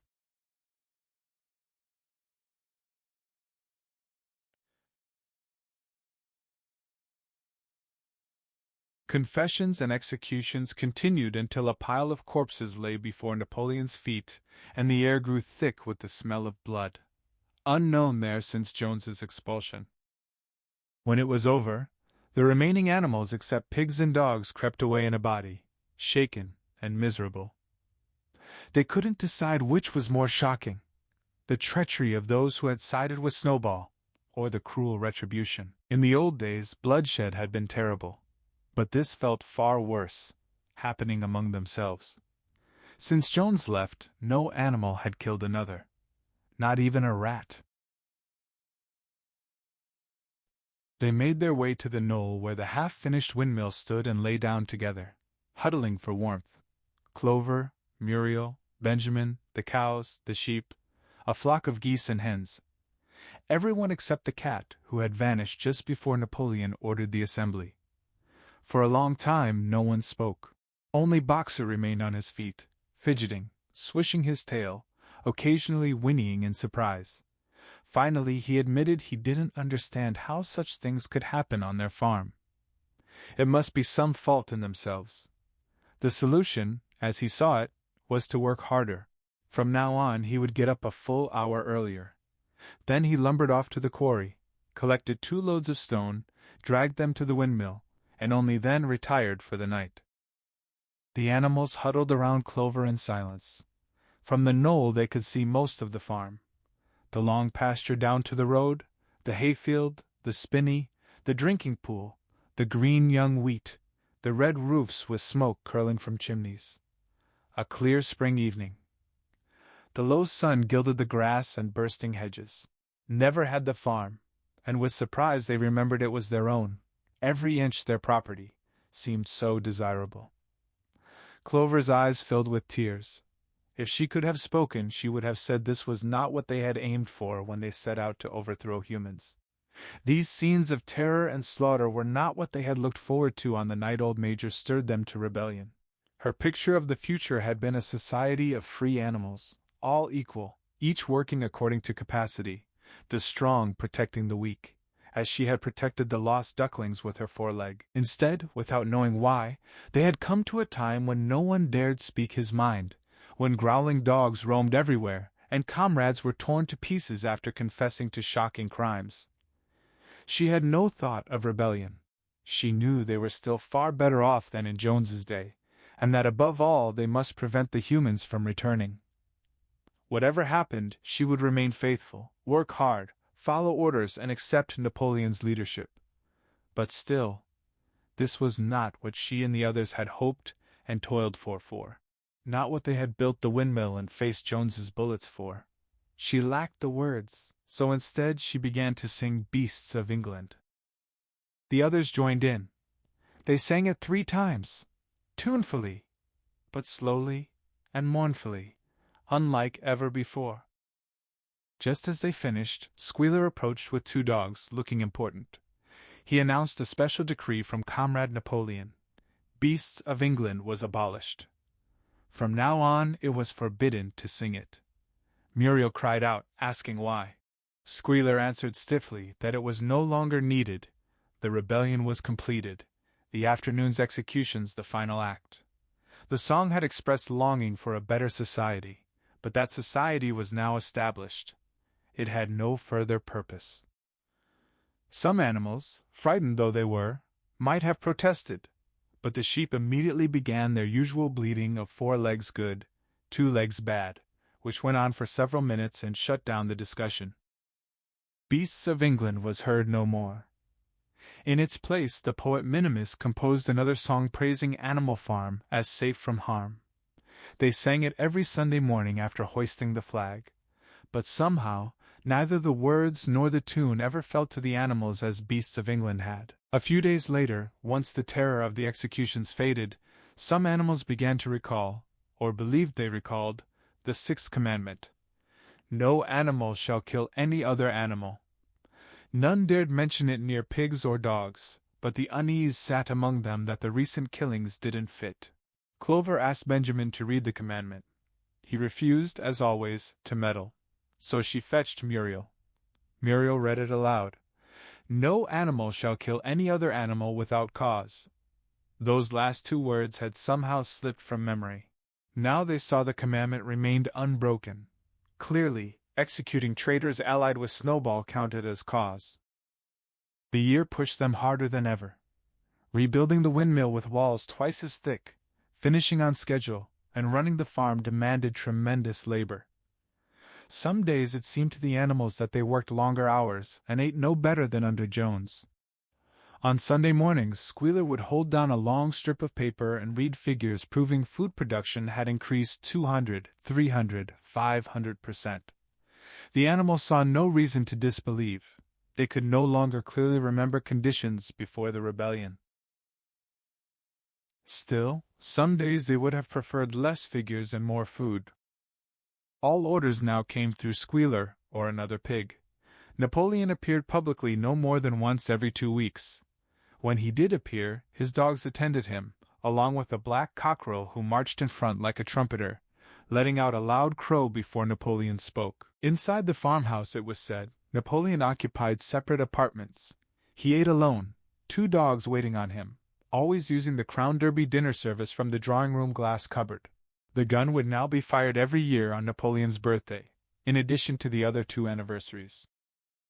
Napoleon was never referred to simply as Napoleon anymore. The formal style was our leader, Comrade Napoleon. The pigs invented titles for him: Father of all animals, Terror of mankind, Protector of the sheepfold, Duckling's friend. In speeches, Squealer would weep as he spoke of Napoleon's wisdom, his goodness, his deep love for all animals, especially the unhappy ones still living in ignorance and slavery on other farms. Napoleon received credit for every success and every stroke of good fortune. One hen would remark to another that under his guidance she had laid 5 eggs in 6 days. 2 cows drinking at the pool would exclaim how excellent the water tasted thanks to his leadership. The general feeling was captured in Minimus's poem Comrade Napoleon, which praised Napoleon as friend of the fatherless, fountain of happiness, lord of the swill bucket. It described his calm and commanding eye like the sun, and declared that any suckling pig should learn faithfulness and squeak Comrade Napoleon as its first word. Napoleon approved. The poem was inscribed on the big barn wall opposite the 7 Commandments, surmounted by Squealer's white paint profile portrait of Napoleon. Meanwhile, through Whymper, Napoleon negotiated complicated deals with Frederick and Pilkington. The timber pile remained unsold. Frederick wanted it more desperately but refused a reasonable price. Renewed rumors claimed Frederick and his men were plotting to attack the farm and destroy the windmill. Its construction had aroused furious jealousy in him. Snowball was still skulking on Pinchfield Farm. In midsummer, alarm spread. 3 hens came forward and confessed that Snowball had inspired them to plot Napoleon's murder. They were executed immediately. Fresh precautions followed. 4 dogs guarded Napoleon's bed at night, 1 at each corner, and a young pig named Pink-Eye was given the task of tasting all his food for poison. Around the same time, word went out that Napoleon had arranged to sell the timber to Pilkington, and would enter a regular agreement to exchange products between Animal Farm and Foxwood. Relations between Napoleon and Pilkington, conducted only through Whymper, became almost friendly. The animals distrusted Pilkington as a human, but greatly preferred him to Frederick, whom they both feared and hated. As summer wore on and the windmill neared completion, rumors of a treacherous attack grew stronger. Frederick, it was said, intended to bring 20 armed men, and had already bribed the magistrates and police to ignore any seizure of the farm's title deeds. Terrible stories leaked from Pinchfield about Frederick's cruelties, flogging an old horse to death, starving his cows, killing a dog by throwing it into a furnace, amusing himself by making cocks fight with razor-blade splinters tied to their spurs. The animals' blood boiled. Sometimes they clamored to march on Pinchfield, drive out the humans, and free their comrades. But Squealer counseled against rash actions, trust in Comrade Napoleon's strategy. Feeling against Frederick ran high. One Sunday morning Napoleon appeared in the barn and explained he had never intended to sell Frederick the timber. He considered it beneath his dignity to deal with such scoundrels. Pigeons still sent to spread news of the rebellion were forbidden to land anywhere on Foxwood, and ordered to drop death to humanity in favor of death to Frederick. In late summer, another of Snowball's machinations was exposed. The wheat crop was full of weeds. Snowball, on a nocturnal visit, had mixed weed seeds with the seed corn. A gander privy to the plot had confessed to Squealer and immediately committed suicide by eating deadly nightshade berries. The animals also learned that Snowball had never received the order of Animal Hero, first class, as many had believed. That legend had been spread by Snowball himself after the Battle of the Cowshed. Far from being decorated, he had been censured for cowardice. Some animals heard this with bewilderment, but Squealer soon convinced them their memories were at fault. That autumn, with a final exhausting effort, harvest needing to be gathered almost simultaneously, the windmill stood finished. Machinery still needed installation, and Whymper was negotiating its purchase. But the structure itself was complete. Against every difficulty, inexperience, primitive tools, bad luck, and Snowball's treachery, the work had been finished exactly on time. Tired but proud, the animals walked around their masterpiece, which looked even more beautiful to them than the first version. The walls were twice as thick.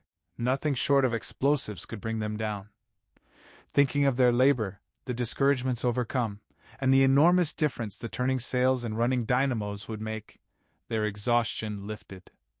They gamboled around the windmill with triumph. Napoleon himself came down with his dogs and cockerel to inspect, congratulated them personally, and announced the mill would be named Napoleon Mill. 2 days later, a special meeting was called in the barn.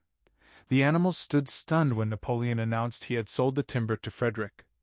Tomorrow, Frederick's wagons would arrive to cart it away. Throughout his seeming friendship with Pilkington, Napoleon had secretly been in agreement with Frederick. All relations with Foxwood were broken. Insulting messages went to Pilkington. The pigeons were told to avoid Pinchfield and change their slogan from "Death to Frederick" to "Death to Pilkington." Napoleon assured the animals that the stories of an impending attack were completely untrue, and tales of Frederick's cruelty had been greatly exaggerated. Those rumors, he said, had come from Snowball and his agents. Snowball was not hiding on Pinchfield after all. He had never been there. In fact, he was living in considerable luxury at Foxwood, a pensioner of Pilkington for years. The pigs were ecstatic over Napoleon's cunning. By pretending friendship with Pilkington, he had forced Frederick to raise his price by £12. But the true quality of Napoleon's mind, Squealer explained, was that he trusted nobody, not even Frederick. Frederick had wanted to pay with something called a check, a piece of paper promising to pay. But Napoleon was too clever. He demanded real £5 notes, handed over before the timber was removed. Frederick had paid up, and the sum was exactly enough to buy the windmill's machinery. The timber was carted away at high speed. When it was gone, another special meeting was held for the animals to inspect Frederick's banknotes. Smiling beatifically and wearing both decorations, Napoleon reclined on a straw bed on the platform, the money beside him on a china dish from the farmhouse kitchen. The animals filed slowly past, each gazing their fill. Boxer put out his nose to sniff. The flimsy white thing stirred and rustled in his breath. 3 days later, a terrible hullabaloo. Whymper, deathly pale, came racing up the path on his bicycle, flung it down, and rushed straight into the farmhouse. A choking roar of rage erupted from Napoleon's apartments. The news spread like wildfire. The banknotes were forgeries. Frederick had gotten the timber for nothing. Napoleon called the animals together immediately, and in a terrible voice, pronounced the death sentence upon Frederick. When captured, he should be boiled alive. He warned them that after this treachery, the worst was to be expected. Frederick and his men might attack at any moment. Sentinels were placed at all approaches. 4 pigeons were sent to Foxwood with a conciliatory message, hoping to re-establish good relations with Pilkington. The very next morning, the attack came. The animals were at breakfast when lookouts raced in with news that Frederick and his followers had already come through the 5-board gate. Boldly the animals sallied out, But this time they did not have the easy victory of the Battle of the Cowshed. 15 men with half a dozen guns opened fire at 50 yards. The animals could not face the explosions and stinging pellets. Despite Napoleon and Boxer's efforts to rally them, they were soon driven back. Several were already wounded. They took refuge in the farm buildings, peeping cautiously from chinks and knotholes. The whole big pasture, including the windmill, was in enemy hands. For a moment, even Napoleon seemed lost. He paced silently, tail rigid and twitching. Wistful glances went toward Foxwood. If Pilkington would help, the day might still be won. But the 4 pigeons returned, one bearing a scrap of paper from Pilkington with a penciled message, "Serves you right." Frederick and his men halted around the windmill. A murmur of dismay went through the watching animals. 2 men produced a crowbar and a sledgehammer. They were going to knock it down. Napoleon cried that it was impossible. The walls were far too thick. They couldn't knock it down in a week. Courage, comrades! But Benjamin watched intently. The 2 men were drilling a hole near the base. Slowly, with an air almost of amusement, Benjamin nodded his long muzzle and said he thought so. They were going to pack blasting powder into that hole. Terrified, the animals waited. They couldn't venture out. After a few minutes the men ran in all directions. Then a deafening roar. Pigeons swirled into the air. Every animal except Napoleon flung themselves flat, hiding their faces. When they rose again, a huge cloud of black smoke hung where the windmill had been. The breeze drifted it away. The windmill had ceased to exist. At that sight, their courage returned. Fear and despair drowned in rage against the vile act. A mighty cry for vengeance went up. Without waiting for orders, they charged straight for the enemy. This time they did not heed the cruel pellets that swept over them like hail. It was a savage, bitter battle. The men fired again and again. At close quarters they lashed out with sticks and heavy boots. A cow, 3 sheep, and 2 geese were killed. Nearly everyone was wounded. Even Napoleon, directing from the rear, had the tip of his tail chipped by a pellet. But the men did not escape unscathed either. 3 had their heads broken by Boxer's hooves. Another was gored in the belly by a cow's horn. Another had his trousers nearly torn off by Jessie and Bluebell. Then Napoleon's 9 bodyguard dogs, instructed to make a detour under the hedge, suddenly appeared on the men's flank, baying ferociously. Panic overtook the enemy. Frederick shouted to get out while they could, and the cowardly enemy ran for their lives. The animals chased them to the bottom of the field, landing last kicks as they forced through the thorn hedge. They had won, but they were weary and bleeding. They limped back toward the farm. The sight of dead comrades stretched on the grass moved some to tears. They halted in sorrowful silence where the windmill had once stood. Yes, it was gone, almost the last trace of their labor. Even the foundations were partially destroyed. This time they could not reuse fallen stones. The explosion had flung them hundreds of yards away. It was as if the windmill had never been. As they approached the farm, Squealer, who had unaccountably been absent during the fighting, came skipping toward them, beaming.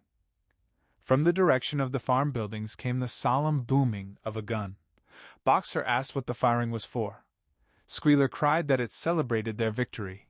Boxer, with bleeding knees, a lost shoe, a split hoof, and a dozen pellets lodged in his hind leg, asked what victory.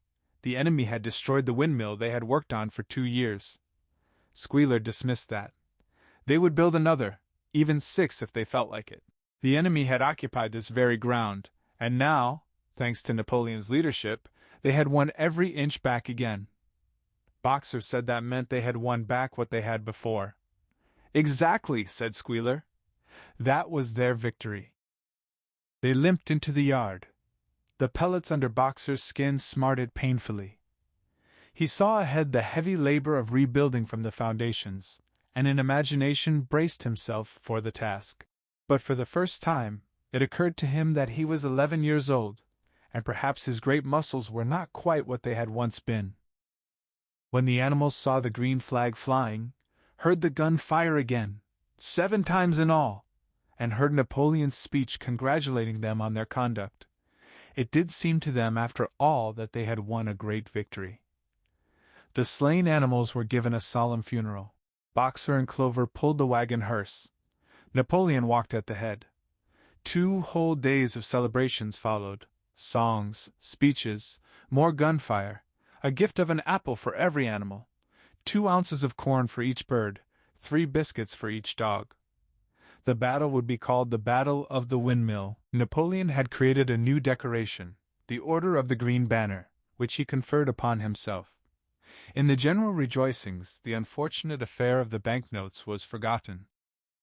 A few days later, the pigs discovered a case of whiskey in the farmhouse cellars, overlooked when they first moved in. That night, loud singing drifted from the farmhouse, and to everyone's surprise, the strains of Beasts of England mixed into it.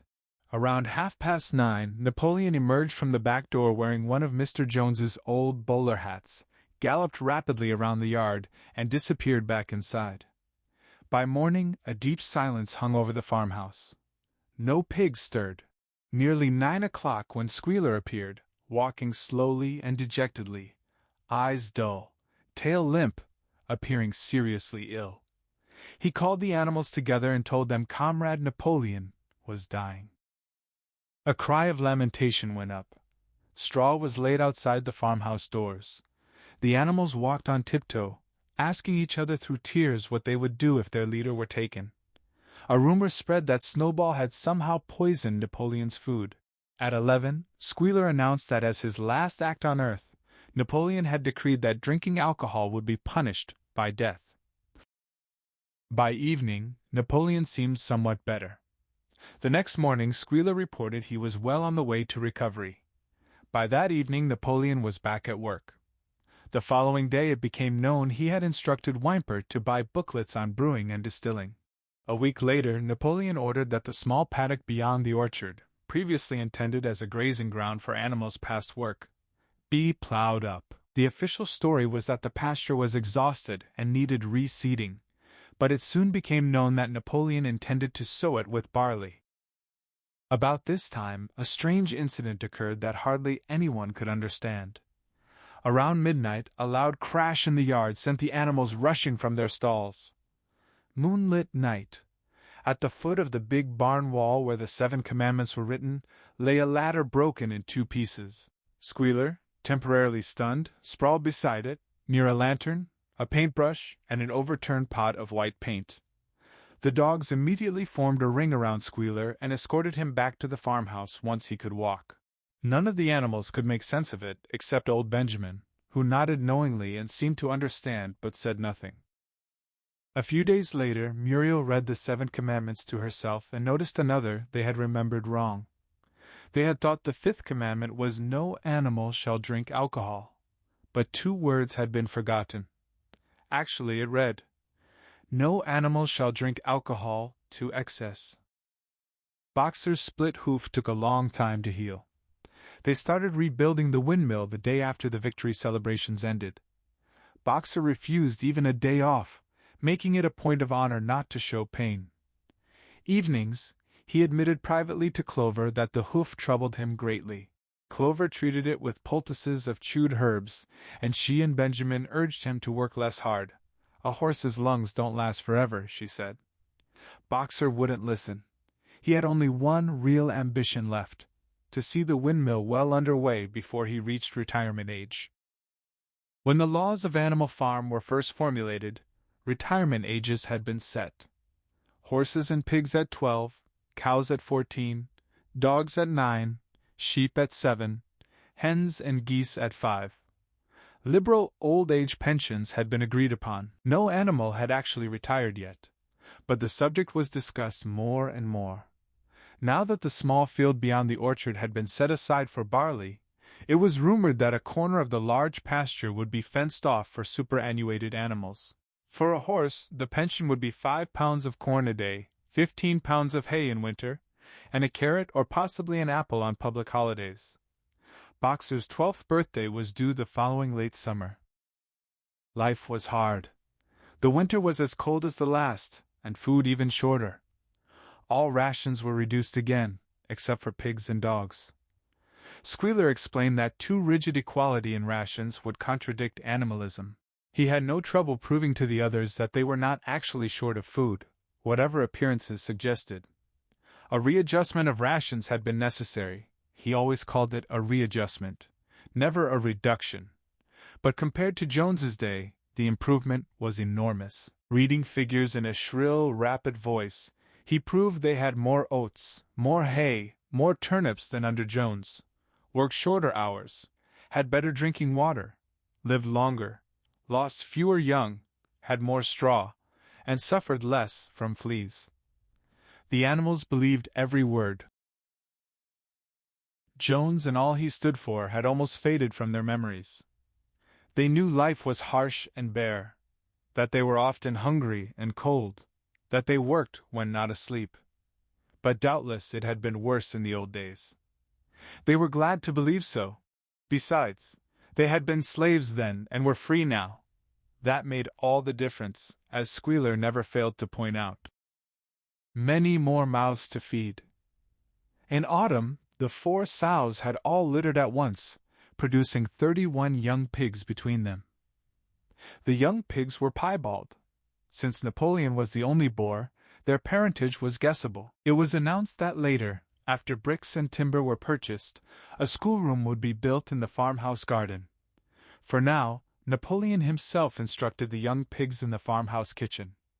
They exercised in the garden, and were discouraged from playing with other young animals. About this time, a rule was laid down. When a pig and any other animal met on the path, the other animal must stand aside. Also, all pigs, regardless of rank, would wear green ribbons on their tails on Sundays. The farm had a fairly successful year but remained short of money.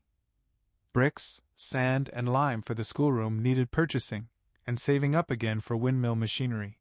Then lamp oil, candles, sugar for Napoleon's own table. He forbade it to other pigs on the ground that it made them fat, and all the usual replacements: tools, nails, string, coal, wire, scrap iron, dog biscuits.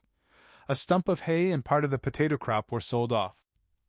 The egg contract was increased to 600 a week, so that year the hens barely hatched enough chicks to maintain their numbers. Rations, reduced in December, were reduced again in February.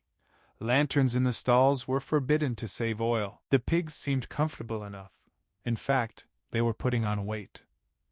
One afternoon in late February, a warm, rich, appetizing scent wafted from the little brewhouse beyond the kitchen, disused in Jones's time. Someone said it was the smell of cooking barley. The animals sniffed hungrily, wondering if a warm mash was being prepared for supper. No warm mash appeared. The following Sunday it was announced that from now on all barley would be reserved for the pigs. The field beyond the orchard had already been sown with barley.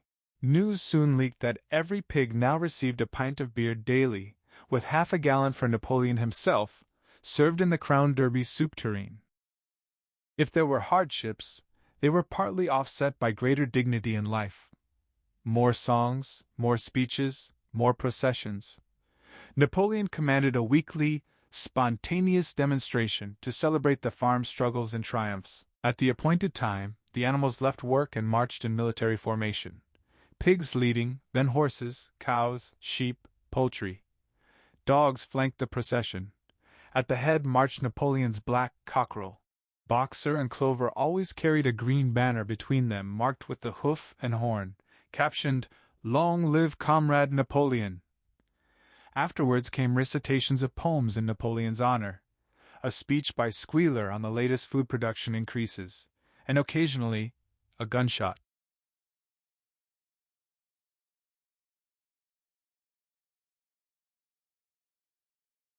The sheep were the greatest devotees. If anyone complained, as a few animals sometimes did when no pigs or dogs were near, that the demonstrations wasted time and meant standing about in the cold, the sheep silenced them with a tremendous bleating of 4 legs good, 2 legs bad. By and large, the animals enjoyed these celebrations. They found it comforting to be reminded that they were truly their own masters and that their work was for their own benefit. Between the songs, processions, Squealer's figures, The guns' thunder, the cockerels crowing, and the fluttering flag, they could forget their empty bellies, at least part of the time. In April, Animal Farm was proclaimed a republic. A president needed electing. Only one candidate, Napoleon, elected unanimously. That same day it was given out that fresh documents had been discovered revealing more details about Snowball's complicity with Jones. Snowball had not merely attempted to lose the Battle of the Cowshed through a stratagem. He had openly fought on Jones's side. In fact, he had been the leader of the human forces, charging into battle with "Long live humanity" on his lips. The wounds on Snowball's back, which a few animals still remembered seeing, had been inflicted by Napoleon's teeth. One summer afternoon, Moses the raven reappeared on the farm after years away. The other animals noticed he hadn't changed at all, still did no work, still spoke endlessly about Sugar Candy Mountain. He'd perch on a stump, flap those black wings, and talk for hours to anyone who'd listen, pointing his beak skyward and describing that happy country just beyond the clouds where poor animals would rest forever from their labors. He even claimed to have flown there once, swearing he'd seen everlasting clover fields and linseed cake, with lump sugar growing right on the hedges. Many of the animals believed him. Their own lives had become so hungry and exhausting that a better world somewhere else felt only fair. The pig's stance was harder to read. They publicly dismissed his stories as lies, yet they let him stay, unemployed, with a daily beer ration. After his hoof healed, Boxer drove himself harder than ever. That year every animal worked like a slave. Not just the usual farm labor and windmill rebuilding, but a schoolhouse for the young pigs started in March. Sometimes the long hours on too little food became nearly unbearable, but Boxer never once faltered. Nothing in his actions or expressions suggested his strength had faded. Only his looks had changed a little, his coat less shiny, his great haunches seeming to shrink. The others told each other he'd pick up when spring grass came, but spring arrived and Boxer stayed thin.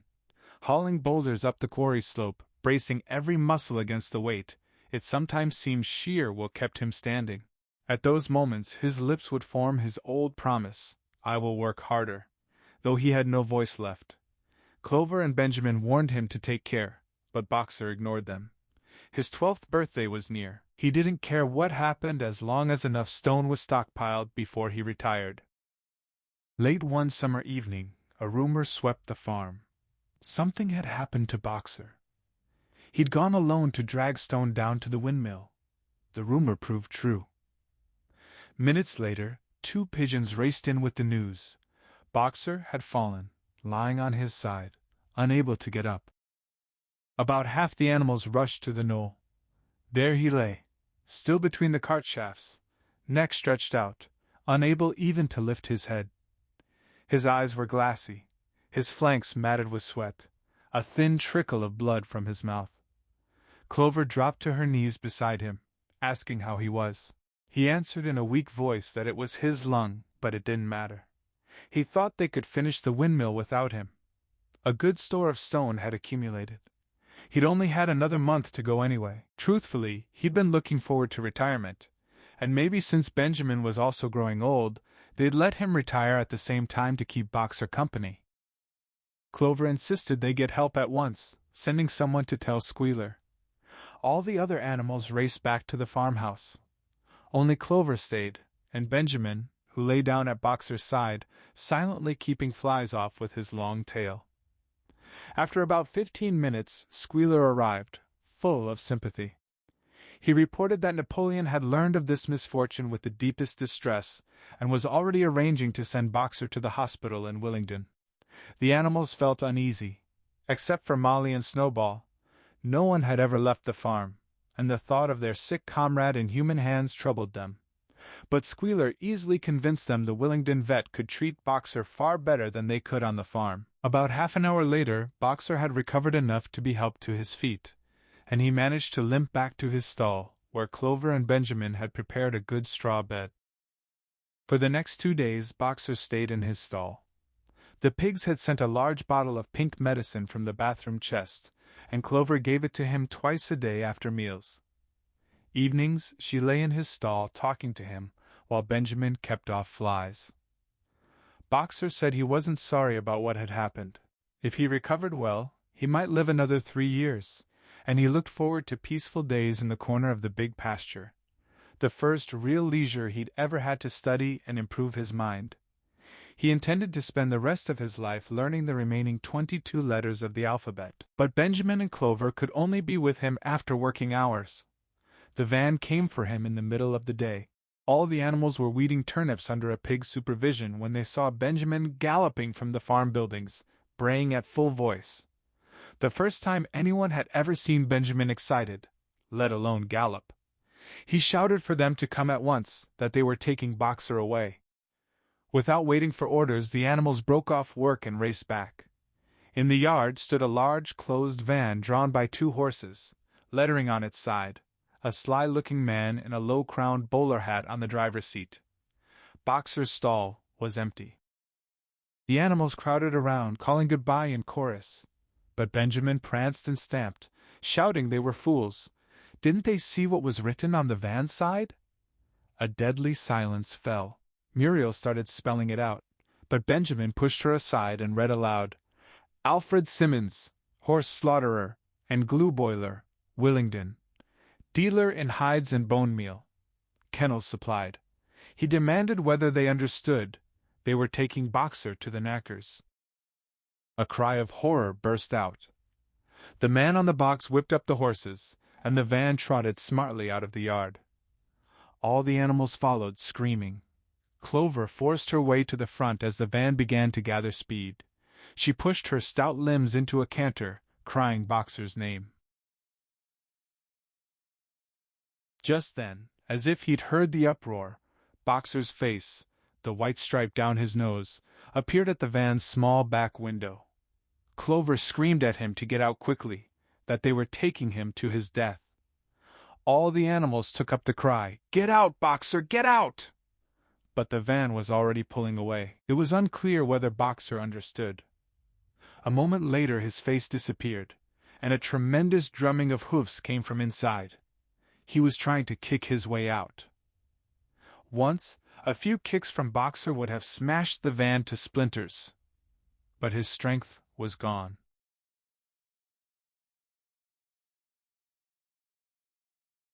The drumming grew fainter, then died away. In desperation, the animals appealed to the 2 horses pulling the van, begging them not to take their own brother to his death. The stupid brutes, too ignorant to understand, only laid back their ears and quickened their pace. Boxer's face did not reappear. Someone thought too late of racing ahead to shut the 5-barred gate. The van was already through and disappearing fast down the road. Boxer was never seen again. 3 days later, Squealer announced that Boxer had died in the Willingdon Hospital, despite receiving every care a horse could have. Squealer claimed he'd been present during Boxer's last hours, calling it the most affecting sight he'd ever seen. He said he'd been at Boxer's bedside at the very end, and that Boxer, almost too weak to speak, had whispered his only sorrow was passing on before the windmill was finished. His last whispered words had been to go forward in the name of the rebellion, to long live Animal Farm and long live Comrade Napoleon, and that Napoleon is always right. Then Squealer's manner changed. He paused, darting suspicious little glances side to side. He'd learned, he said, that a foolish, wicked rumor had spread at the time of Boxer's removal. Some animals had noticed the van's horse slaughterer markings, and jumped to the conclusion Boxer was going to the knackers. It was almost unbelievable any animal could be so stupid. Surely they knew their beloved leader better than that. The explanation was simple. The van had previously belonged to the knacker and had been bought by the veterinary surgeon, who hadn't yet painted out the old name. That was how the mistake arose. The animals felt enormous relief. When Squealer gave more graphic details of Boxer's deathbed, the excellent care he'd received, and the expensive medicines Napoleon had paid for without regard to cost, their last doubts vanished. Their sorrow was tempered by the thought that at least Boxer had died happy. The following Sunday morning, Napoleon himself appeared and gave a short oration in Boxer's honor. He said it hadn't been possible to bring back their lamented comrade's remains for burial on the farm, but he'd ordered a large wreath from the farmhouse garden's laurels to be placed on Boxer's grave. In a few days the pigs intended to hold a memorial banquet. Napoleon ended by reminding everyone of Boxer's two favorite maxims: "I will work hard or scan," and "Comrade Napoleon is always right," which every animal would do well to adopt as their own. On the banquet day, a grocer's van from Willingdon delivered a large wooden crate to the farmhouse. That night, uproarious singing broke out, followed by what sounded like a violent quarrel, ending around 11 o'clock with a tremendous crash of glass. No one stirred in the farmhouse before noon the next day, and word went around that from somewhere the pigs had gotten money to buy themselves another case of whiskey. Years passed. Seasons turned. Short animal lives slipped by.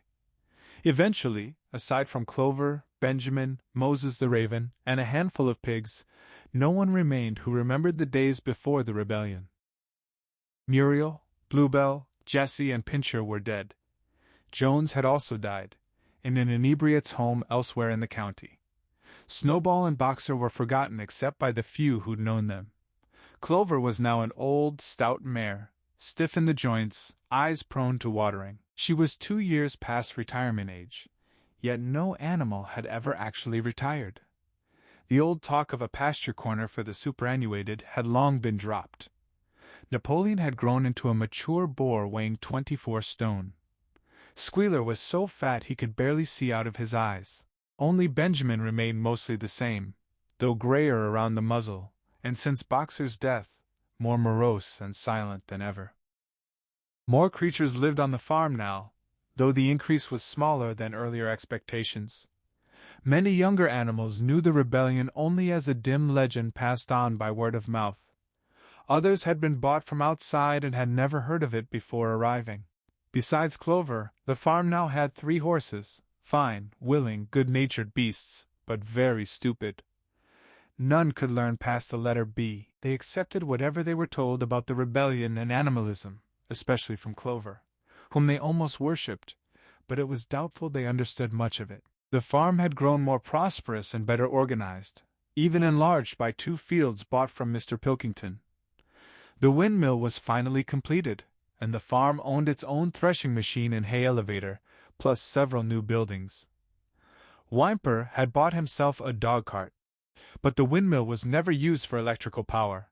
Instead, it milled corn, turning a handsome profit.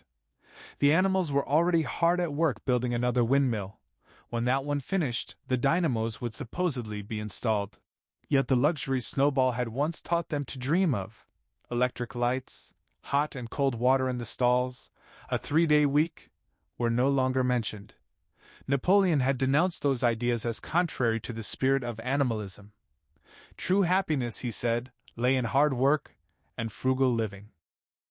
Somehow the farm seemed richer without the animals themselves being any richer, except, of course, for the pigs and dogs. Perhaps that was partly because there were so many of them. Not that they didn't work in their own fashion. Squealer endlessly explained the endless work of supervision and organization, work the other animals were too ignorant to understand. The pigs, he told them, spent enormous daily labor on mysterious things called files, reports, minutes, and memoranda, large sheets of paper covered in writing, then burned in the furnace, all of the highest importance for the farm's welfare. Still, neither pigs nor dogs produced any food by their own labor, and there were many of them, and their appetites were always good. As for the others, their life remained what it had always been. Generally hungry, sleeping on straw, drinking from the pool, laboring in the fields, cold in winter, bothered by flies in summer. Sometimes the older ones strained their dim memories, trying to decide whether things had been better or worse in the early days just after Jones's expulsion. They couldn't remember. They had nothing to compare with except Squealer's figures, which always showed everything getting better and better. The animals found the problem impossible to solve. In any case, they had little time for speculation now. Only old Benjamin claimed to remember every detail of his long life, and to know that things had never been, nor ever could be, much better or much worse. Hunger, hardship, and disappointment being, he said, the unalterable law of life. Yet the animals never gave up hope. They never lost, not for an instant, their sense of honor and privilege at being members of Animal Farm. They were still the only farm in the whole county, in all England, owned and operated by animals. Not one of them, not even the youngest or the newcomers brought from farms miles away, ever stopped marveling at that. When they heard the gun boom and saw the green flag flutter at the masthead, their hearts swelled with undying pride, and talk always turned back to the old heroic days. Jones's expulsion, the writing of the 7 Commandments, the great battles against human invaders. None of the old dreams had been abandoned. Major's prophesied republic of the animals, when England's green fields would be free of human feet, was still believed in. Some day it was coming. Perhaps not soon. Perhaps not within any living animal's lifetime. But still coming. Even Beasts of England was maybe hummed secretly here and there. Every animal on the farm knew it, though no one dared sing it aloud. Their lives might be hard, not all hopes fulfilled, but they were not as other animals. If they went hungry, it wasn't from feeding tyrannical humans. If they worked hard, at least they worked for themselves. No creature among them walked on 2 legs. No creature called another master. All animals were equal. One early summer day, Squealer ordered the sheep to follow him, and led them to a waste piece of ground overgrown with birch saplings. They spent the whole day browsing leaves under his supervision. In the evening he returned to the farmhouse alone, but because the weather was warm, he told the sheep to stay. They ended up remaining there for a full week, during which the other animals saw nothing of them. Squealer was with them most of each day. He said he was teaching them a new song that required privacy. Just after the sheep returned, on a pleasant evening when the animals had finished work and were heading back to the buildings, a terrified horse's neigh rang out from the yard. Startled, they stopped. It was Clover's voice. She neighed again, and all the animals broke into a gallop, rushing into the yard. Then they saw what Clover had seen.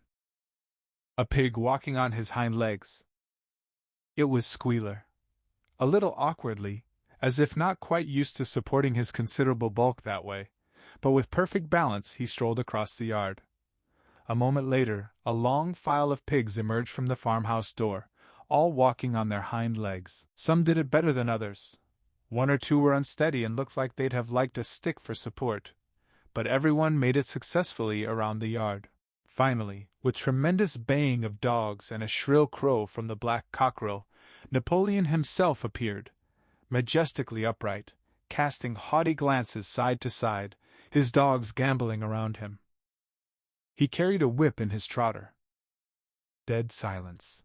Amazed, terrified, huddling together, the animals watched the long line of pigs march slowly around the yard. It was as if the world had turned upside down. When the first shock wore off, despite their terror of the dogs and the long habit of never complaining or criticizing no matter what, they might have uttered some word of protest. But just then, as if at a signal, all the sheep burst into a tremendous bleating. 4 legs good, 2 legs better. It went on for 5 minutes without stopping. By the time the sheep quieted, the chance to protest had passed. The pigs had marched back into the farmhouse. Benjamin felt a nose nuzzling his shoulder. It was Clover. Her old eyes looked dimmer than ever. Without a word, she tugged gently at his mane and led him to the end of the big barn, where the 7 Commandments were written. For a minute or 2 they stood gazing at the tarred wall with its white lettering. She finally admitted her sight was failing. Even when young she couldn't have read what was written there. But the wall looked different to her. Were the 7 Commandments the same as they used to be, Benjamin? For once, Benjamin broke his rule.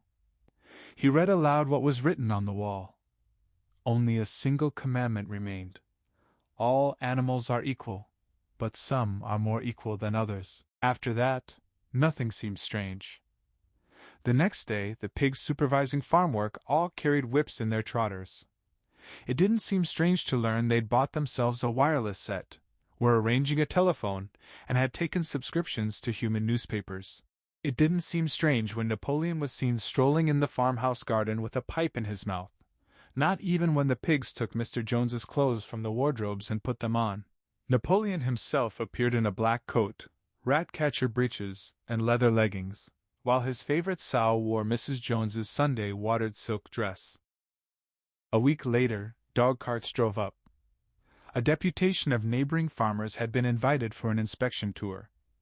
They were shown all over the farm and admired everything, especially the windmill. The animals weeding the turnip field worked diligently, faces barely raised from the ground, unsure whether to fear the pigs or the human visitors more. That evening, loud laughter and bursts of singing came from the farmhouse. Stricken with curiosity, what could be happening now that animals and humans were meeting on terms of equality for the first time? The animals crept as quietly as possible into the farmhouse garden. They paused at the gate, half frightened, but Clover led the way. They tiptoed to the house. Those tall enough peered through the dining-room window. Around the long table sat half a dozen farmers and half a dozen eminent pigs, Napoleon himself at the head. The pigs appeared completely at ease in their chairs. The company had been playing cards but had paused to drink a toast. A large jug circulated. Mugs were refilled with beer. No one noticed the wondering faces gazing in. Mr. Pilkington of Foxwood stood, mug in hand. He said he would ask the company to drink a toast, but first he had a few words. He expressed great satisfaction that a long period of mistrust and misunderstanding had ended. There had been a time, not that he or anyone present had shared such sentiments, when animal farms proprietors were regarded by human neighbors with, he wouldn't say hostility, but perhaps misgiving. Unfortunate incidents had occurred, mistaken ideas had circulated. Some had thought a pig-owned farm abnormal and unsettling. Too many farmers had assumed such a farm would be lawless and undisciplined, worrying about effects on their own animals or even human employees. But all doubts were now dispelled. He and his friends had inspected every inch of the farm. What did they find? Not only the most up-to-date methods but discipline and orderliness that should be an example to all farmers. He believed he was right in saying the lower animals on Animal Farm did more work and received less food than any in the county. Indeed, they had observed many features they intended to introduce on their own farms immediately. He ended by emphasizing the friendly feelings that ought to subsist between Animal Farm and its neighbors. Between pigs and humans, there was not and need not be any clash of interests. Their struggles were one. Wasn't the labor problem the same everywhere? Then he delivered a carefully prepared witticism. If the pigs had their lower animals to contend with, the humans had their lower classes. The table roared. Pilkington congratulated the pigs on the low rations, long working hours, and general absence of pampering he'd observed. Finally, he asked the company to rise and fill their glasses, toasting the prosperity of Animal Farm. Enthusiastic cheering and stamping followed. Napoleon was so gratified he left his place to clink his mug against Pilkington's before emptying it. When the cheering died down, Napoleon remained standing and indicated he too had a few words. His speech was short and to the point. He too was happy the misunderstanding was over. For a long time rumors circulated, he had reason to think, by some malignant enemy, suggested something subversive or even revolutionary in his outlook.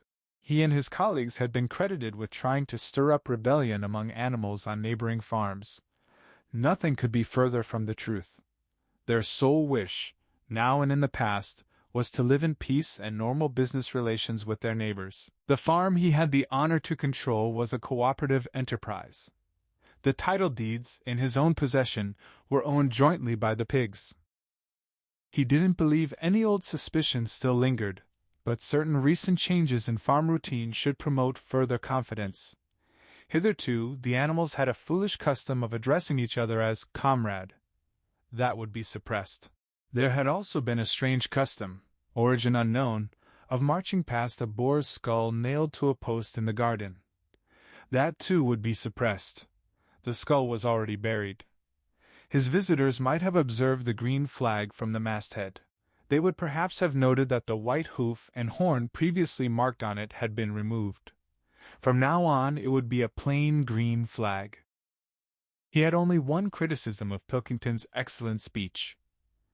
Pilkington had referred throughout to Animal Farm.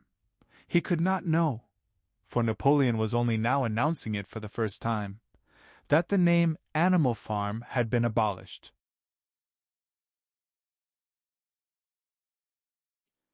Henceforward, the farm would be known as the Manor Farm, its correct and original name. He gave the same toast but in a different form. To the prosperity of the Manor Farm. The same hearty cheering followed. Mugs were emptied to the dregs. But as the animals outside gazed, something strange seemed to be happening. What had altered in the faces of the pigs? Clover's old dim eyes flitted from face to face. Some had 5 chins, some 4, some 3. But what was melting and changing? Then the applause ended. The company took up their cards, and the animals crept silently away. They hadn't gone 20 yards when they stopped short. An uproar of voices came from the farmhouse. They rushed back and looked through the window again. A violent quarrel was in progress. Shoutings, poundings on the table, sharp suspicious glances, furious denials.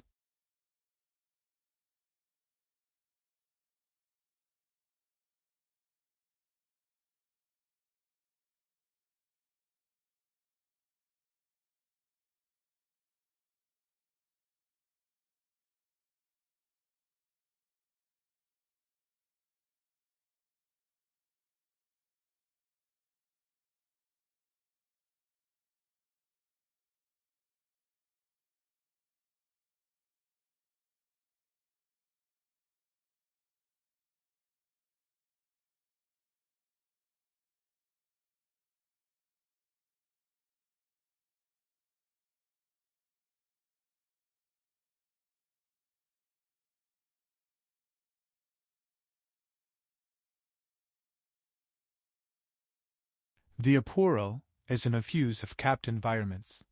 It feels full the first place for the universities of Adaptation. 12 voices shouted in anger, and they were all alike. No question now what had happened to the faces of the pigs. The creatures outside looked from pig to man, from man to pig, from pig to man again, but already it was impossible to say which was which. The end. Thank you for spending this time with the story, and allowing it to unfold with patience and curiosity. You've stayed until the end, and now, let's explore what happened beyond the final page. Animal Farm was shaped by 2 powerful experiences in Orwell's life. First, while living in a small English village, he watched a 10-year-old boy savagely whip a cart horse, and realized that men exploit animals in much the same way as the rich exploit the proletariat. Second, his time fighting in the Spanish Civil War opened his eyes to how easily totalitarian propaganda controls public opinion. He wrote Animal Farm because he believed destroying the Soviet myth was essential for socialism to survive. But getting the book into the world was brutally difficult. 5 publishers rejected it for political reasons. The Soviet Union was Britain's ally during World War II. Even T.S. Eliot, the legendary poet, praised Orwell's good writing and fundamental integrity, but refused to publish unless Orwell was more sympathetic with the Trotskyites. When Jonathan Cape finally accepted the manuscript, a British government official, later exposed as a Soviet spy, convinced them to drop it. The book was finally published on August 17, 1945, by a small press run by Frederick Warburg. Tragically, Orwell's wife Eileen died just months earlier, never seeing his success.